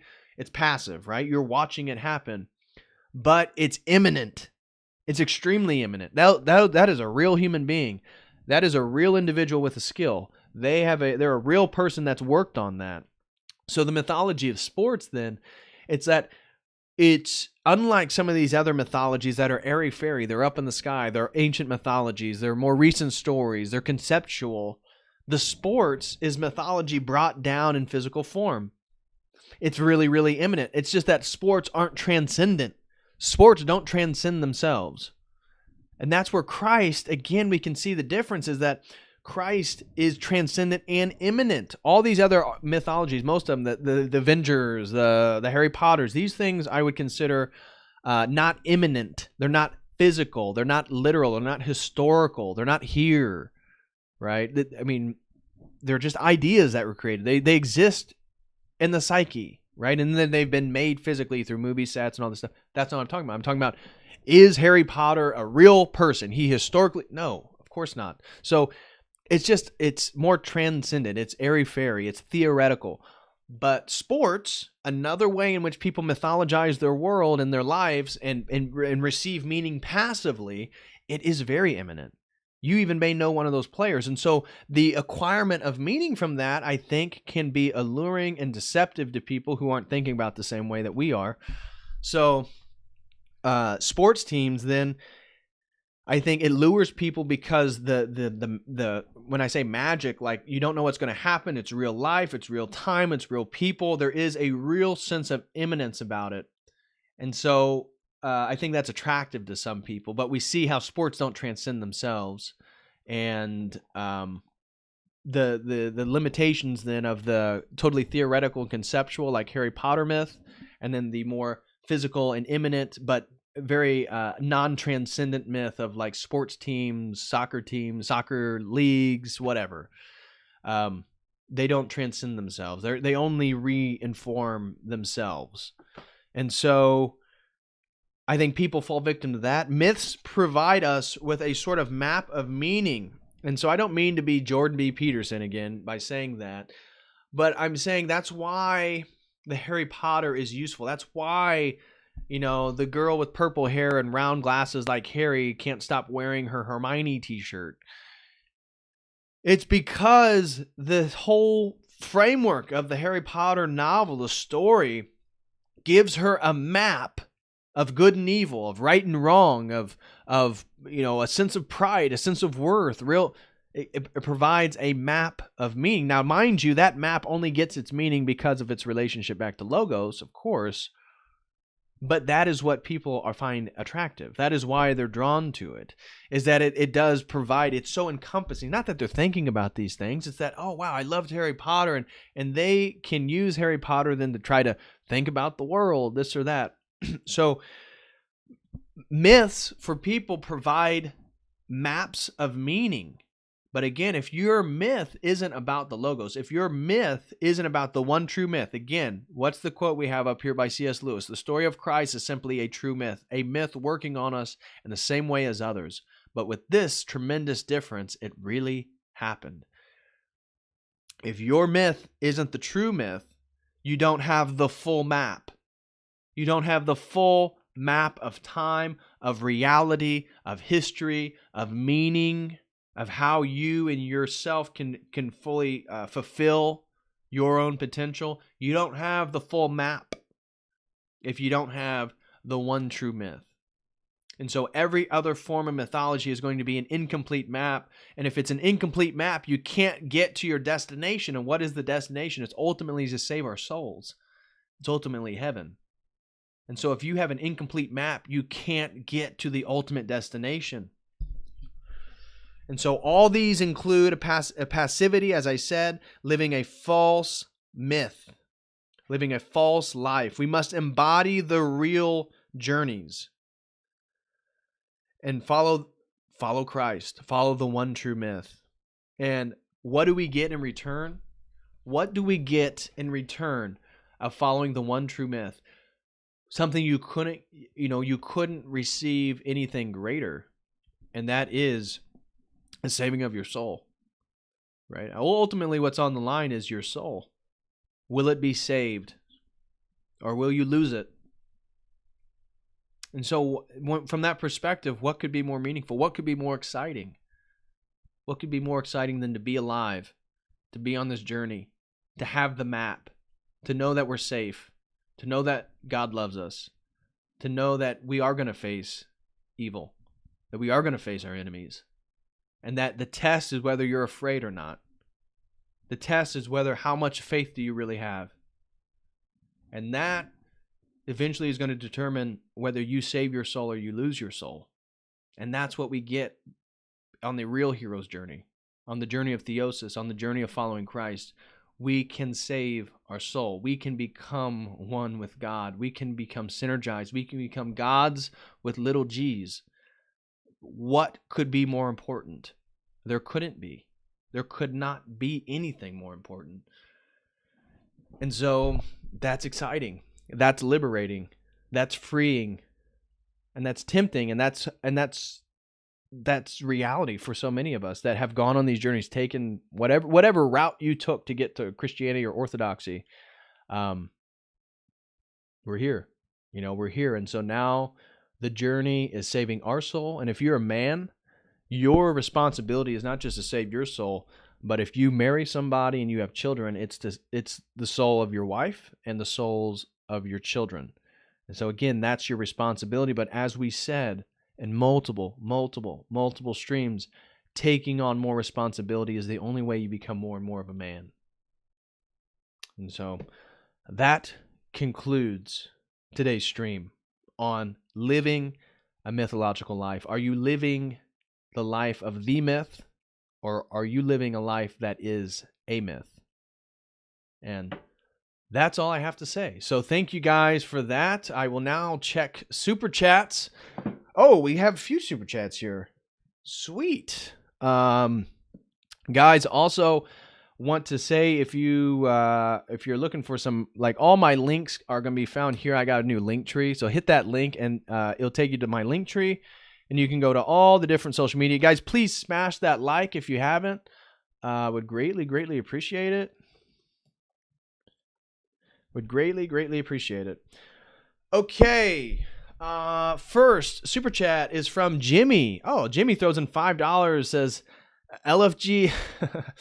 I will translate in the censored version. I believe he's saying, let's freaking go. Let's freaking go. Thank you so much, Jimmy. Oh, and Jimmy threw in another $5 right after. He says, based and logo pilled. Awesome, brother. Again, bro, thank you so much, Jimmy, for $10. Oh, my gosh, brother, you've sent 10, 25. Dude, bro, thank you, Jimmy. Thank you so much, brother, for all the super chats. I really appreciate it, man. Really do. Thank you very much. And he said, based and logo pilled. Next super chat is from Scipio Africanus. And he threw in $5 as well. And it says, love your videos, bro.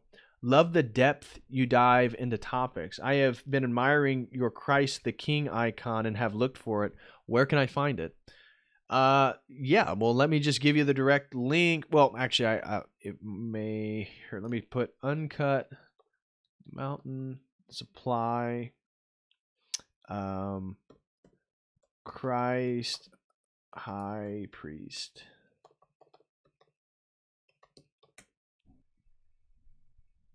Okay. So what my icon is from Uncut Mountain Supply. It's also where the St. Patrick icon is from. So this one and this one are both from Uncut Mountain Supply. I highly recommend them. I really like their icons. Let me show you. I'll find the actual link here for this one. I think it's latter. Again, it's Christ the High Priest. People are always asking me about that icon, so it's just easier. Let me just get the actual link and just send it to you. And so if you like it, you can get it.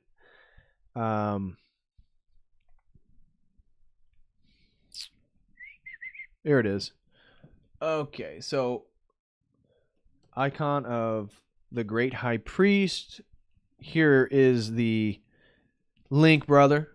So Scipio Africanus, I just posted the link in the chat. I hope you're here. That link takes you to where I got my icon, the Christ, the Great High Priest icon. So if that's something you're interested in, brother, I just threw that link in the live chat.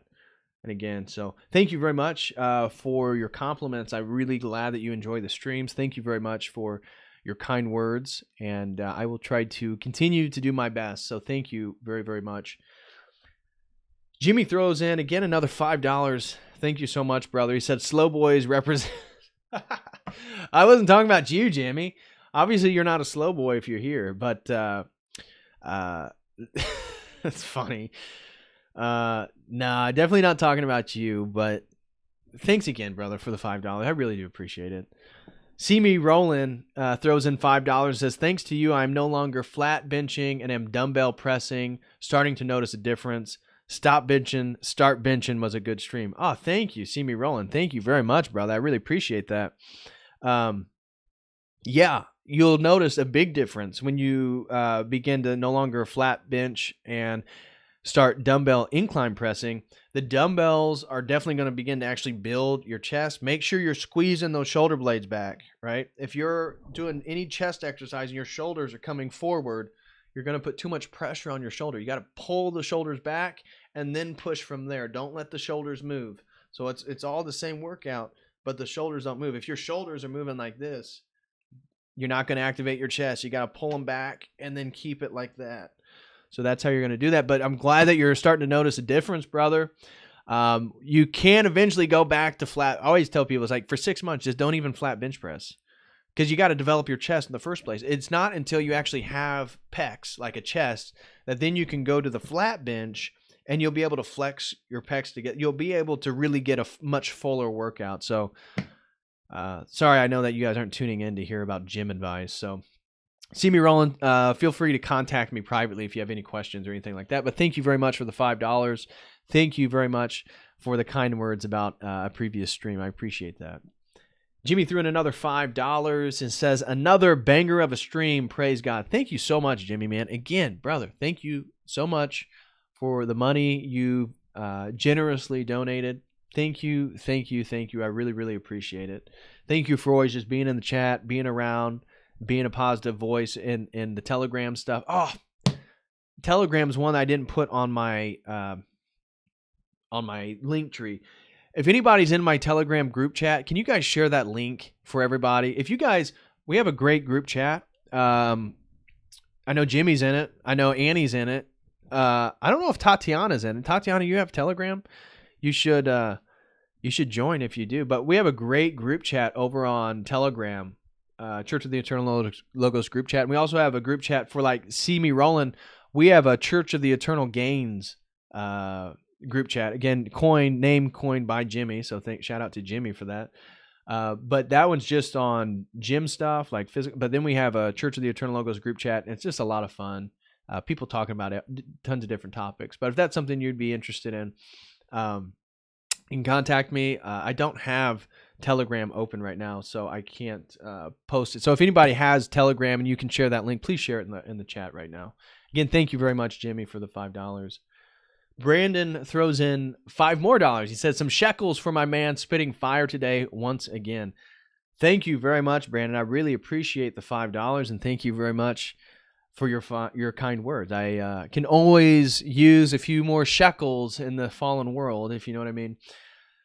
And so some shekels for my man spitting fire today once again. Thank you very, very much, Brandon. I'm really glad that you enjoyed today's stream and that you found it insightful and that you considered it a spitting of fire. Thank you. Tatiana throws in $5 and says, I will be sharing this episode with my sons and with many of my friends. Great stream today. Well, thank you so much, Tatiana.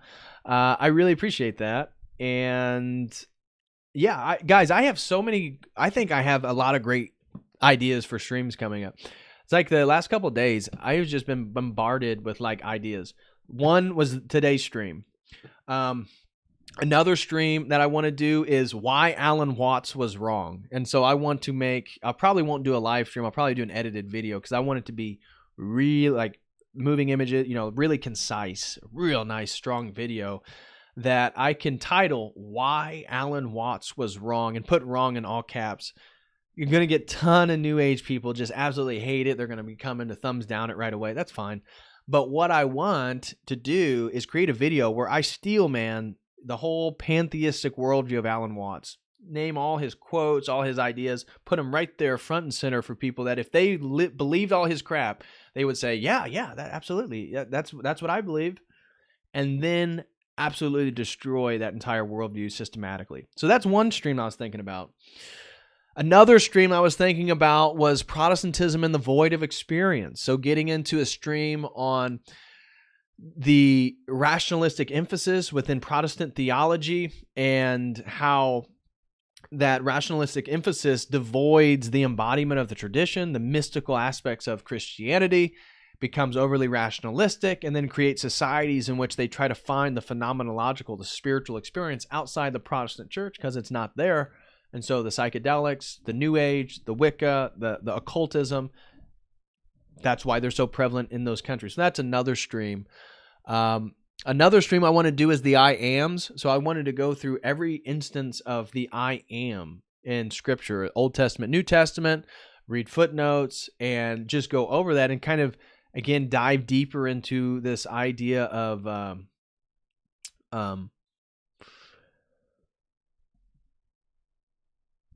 hold on. I have a bunch of these titles. Let's see here. Yeah, so the I ams is one. Go into the I ams, deconstruct like the notion of being, talking about being and God. Get deeper into logos theology. So that'd be a stream just on the I ams, a stream just on Protestant theology and the void of experience, a stream on, or potentially just a video, maybe not a stream, on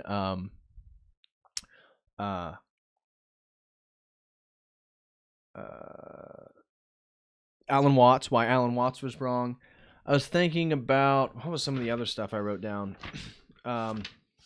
Looking at the variety of psychological archetypes. Somebody put a comment in one of my last streams, on the stream with Dylan, that was great, talking about high-profile people in society and maybe what characteristics of masculinity or nobody's able to embody. This was the premise of the topic that was provided to me that I thought was really interesting, is that he was saying that really, if you look at many of the prominent men in our society, no one embodies all the right characteristics of masculinity. And so he was, if you look at Trump, strong in areas, really weak in other areas, or Elon Musk or whoever, right? And so he was talking about maybe discussing that. That's certainly an idea.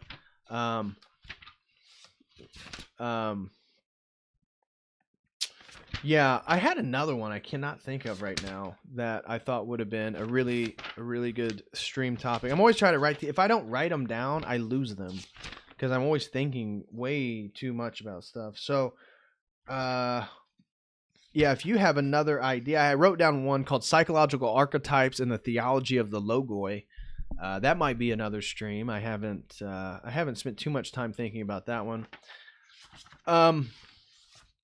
Another stream topic that I was thinking about was just reading like wisdom literature, reading the Psalms, reading potentially the Wisdom of Solomon or Sirach, or just like doing a super long stream and just reading like the entire Gospel of John from beginning to end.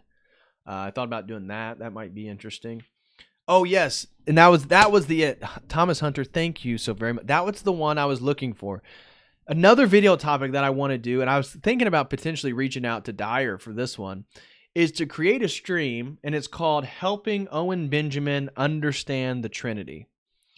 And so it would be going full depth, as deep as you can go, trying to explore and explain why God has to be a Trinity, why this is a true revelation, and why the idea of the sort of monism, which sounds like what he's promoting with this idea that he wasn't God, is that, just the Father's God, that you fall right back into Neoplatonism. You fall back right into all these other problems that have happened within the history of religion and spirituality, that it's not going to work. So that was the one. Thank you, Thomas Hunter, that I could not think of. That was it, is potentially reaching out to Jay Dyer, or I can do it myself, but I thought Jay, he'd be able to talk about things that maybe aren't my specialty. So if we put that topic in the middle and come at it from two different perspectives, I think maybe we'll really be able to make some ground. That was an idea. I was wanting to reach out to Father Peter Heers to do a stream on basically talking about COVID, talking about the state of the world, and just advice for Orthodox people who because he has an opinion about COVID and all this stuff that I agree with, and then within Orthodoxy we kind of become immersed with other people who have different opinions, and so it'd be nice to just talk to Father Peter here. I've watched many of his stuff about his thoughts on COVID, his thoughts on like what he recommends for Orthodox men, what he recommends moving forward, how maybe he just thoughts about the future, thoughts about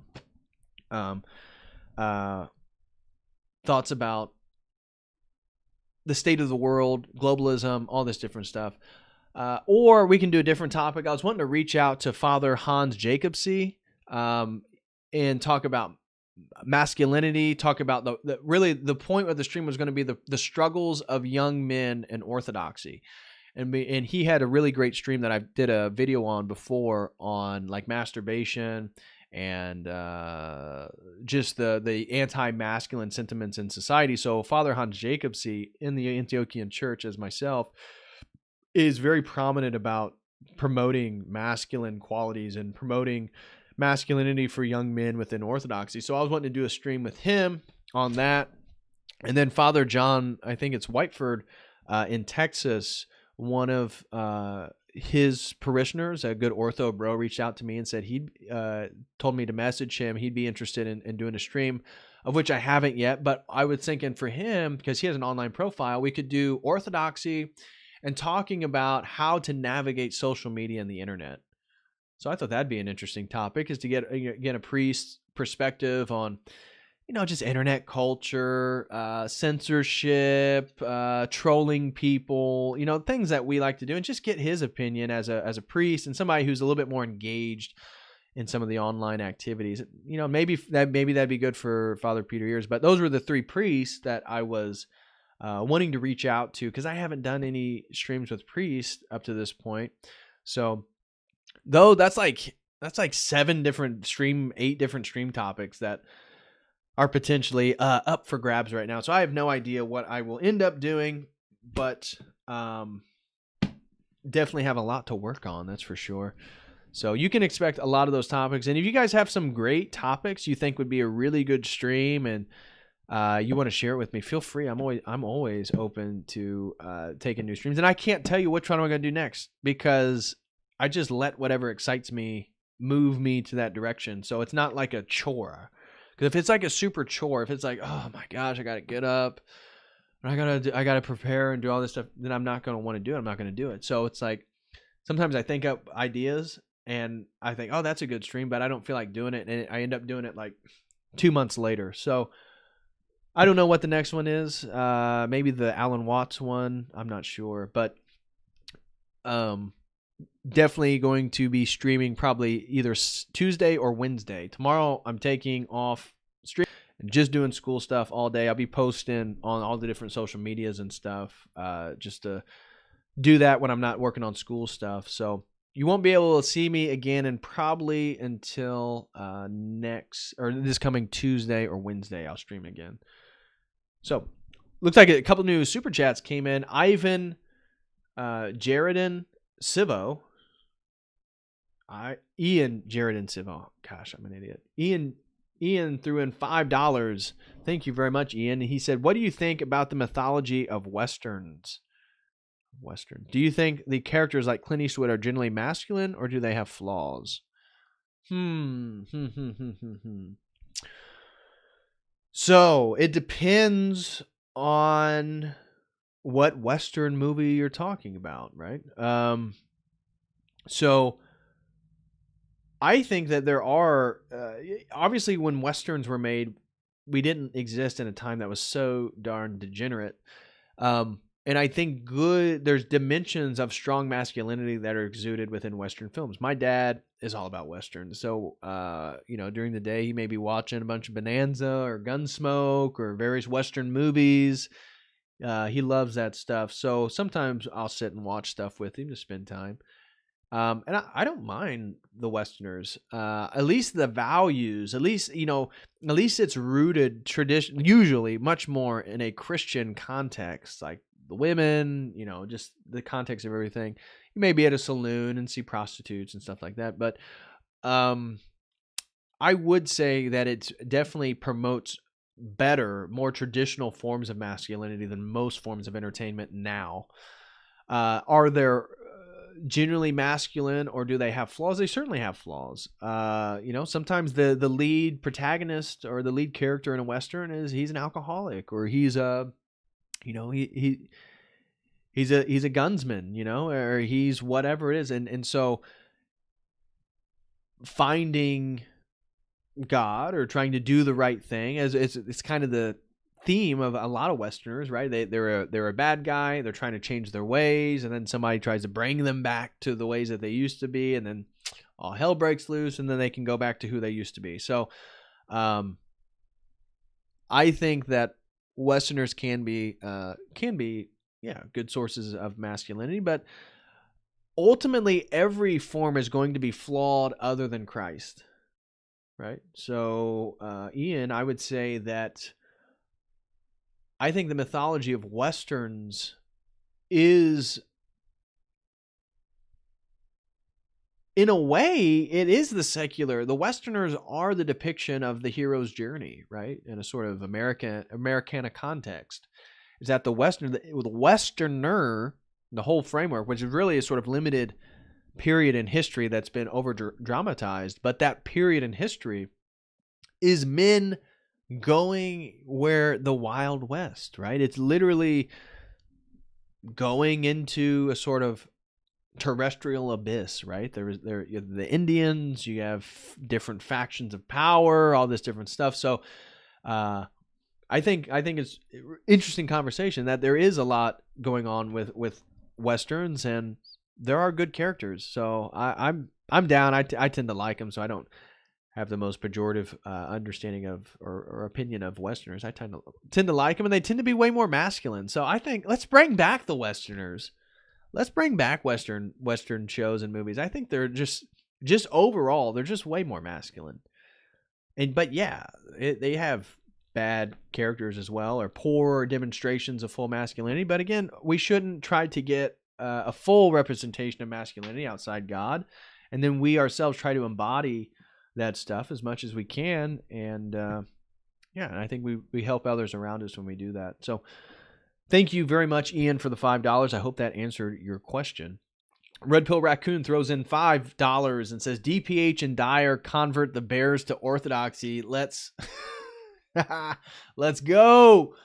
Yeah, I know. That would be fun.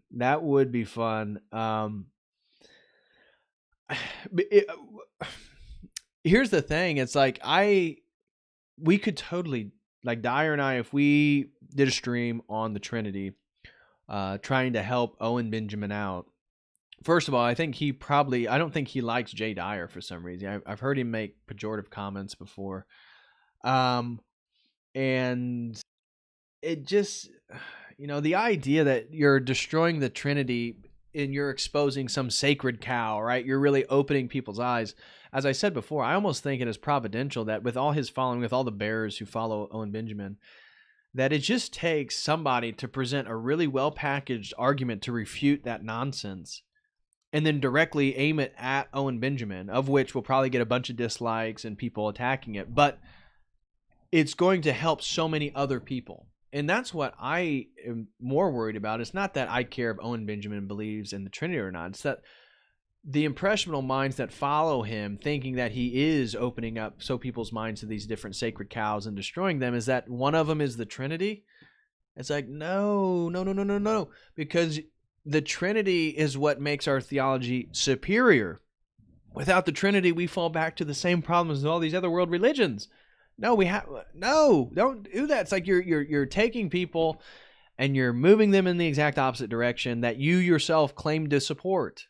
Like you can't have an Aryan Jesus as he believes. He believes Christ was like fully man. He's just an enlightened guy. I'm sure if you asked him. I mean, so I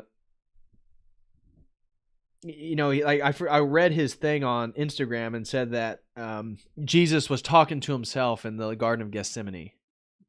Come on, again, total misunderstanding of personhood. But yeah, it'd be fun to convert a bunch of bears to Orthodoxy. That would be a good time. I have to reach out to Dyer and see if he's interested in that. But Shiek Tall throws in another $5. Thank you very much, Shiek, and said, "You are doing God's work, my friend. Have you heard Tesla's quote about the significance of the 3, 6, and 9 and how that relates to the logos?" Yeah, I have heard that. What is the quote? Is like, if you want to know the secrets of the universe, think in terms of 3, 6, 9 and like frequency and vibration, something of that sort. Well, I don't know, Shiak Tall, if you saw my video on cymatics, but I did a whole stream trying to unpack the physical science of cymatics, the fact that sound itself has a vibratory pattern, and that within that pattern, obviously, you can organize matter. That's the whole thing of cymatics. You may not be familiar. I have a whole video about it, so you can go check that out. But yeah, I have a whole thing where I think Tesla, an Orthodox Christian, mind you, Orthodox Christian, Serbian Orthodox Christian, I do think, and his father and grandfather are both priests, but I do think that can relate. 1, 3 is the revelation of the foundation of reality itself, right? So the triangle is the strongest shape. 3 is a very important number. 3 breaks the problem of 1 and 2, right? 1 and 2, 1 and 2, or on and off, on and off. Again, it's dialectical. 3 breaks that. So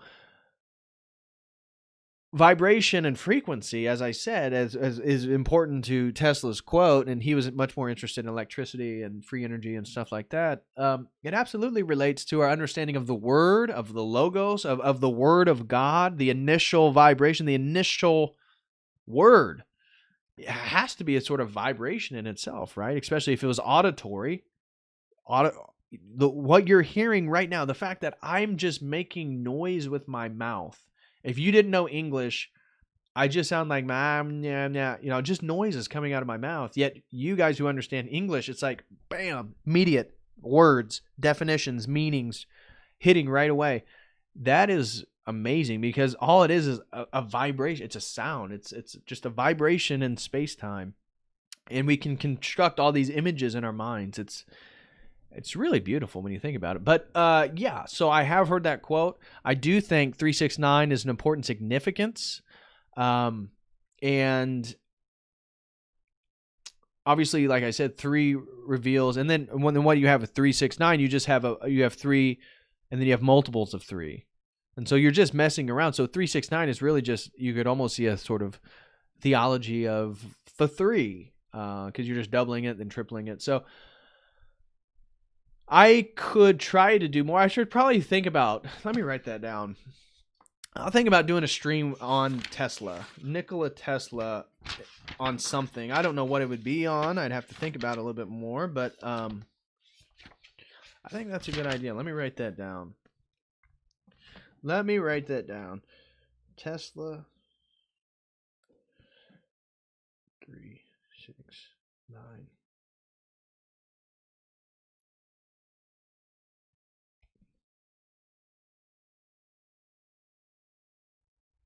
Okay.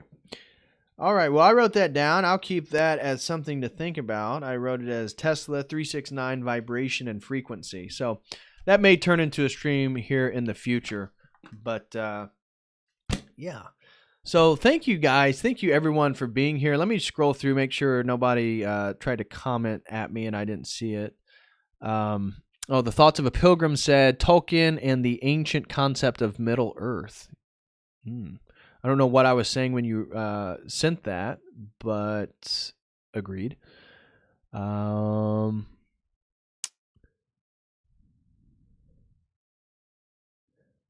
Okay. Well, it looks like that's about. I don't see too many questions directed specifically at me or anything like that. I did see a bunch of DPH in different places. But all right, guys. Well, that seems to be about it. Again, I hope you enjoyed tonight's stream. I think it was insightful for those who listened. We connected a lot of different dots, came at the topic from a different angle. and looked at the hero's journey, the logos, and how the concept of living a mythological life can mean two things. One, living the source of meanings, the ultimate hero's journey, that of following after Christ and going on the journey of theosis, and then filling that ultimate void with faux forms of meaning and faux forms of mythology. Oh, Thoughts of a Pilgrim said you were talking about ideas for new shows. Oh, okay. And let me go back and see what. Okay. So you said, okay, Tolkien. Okay.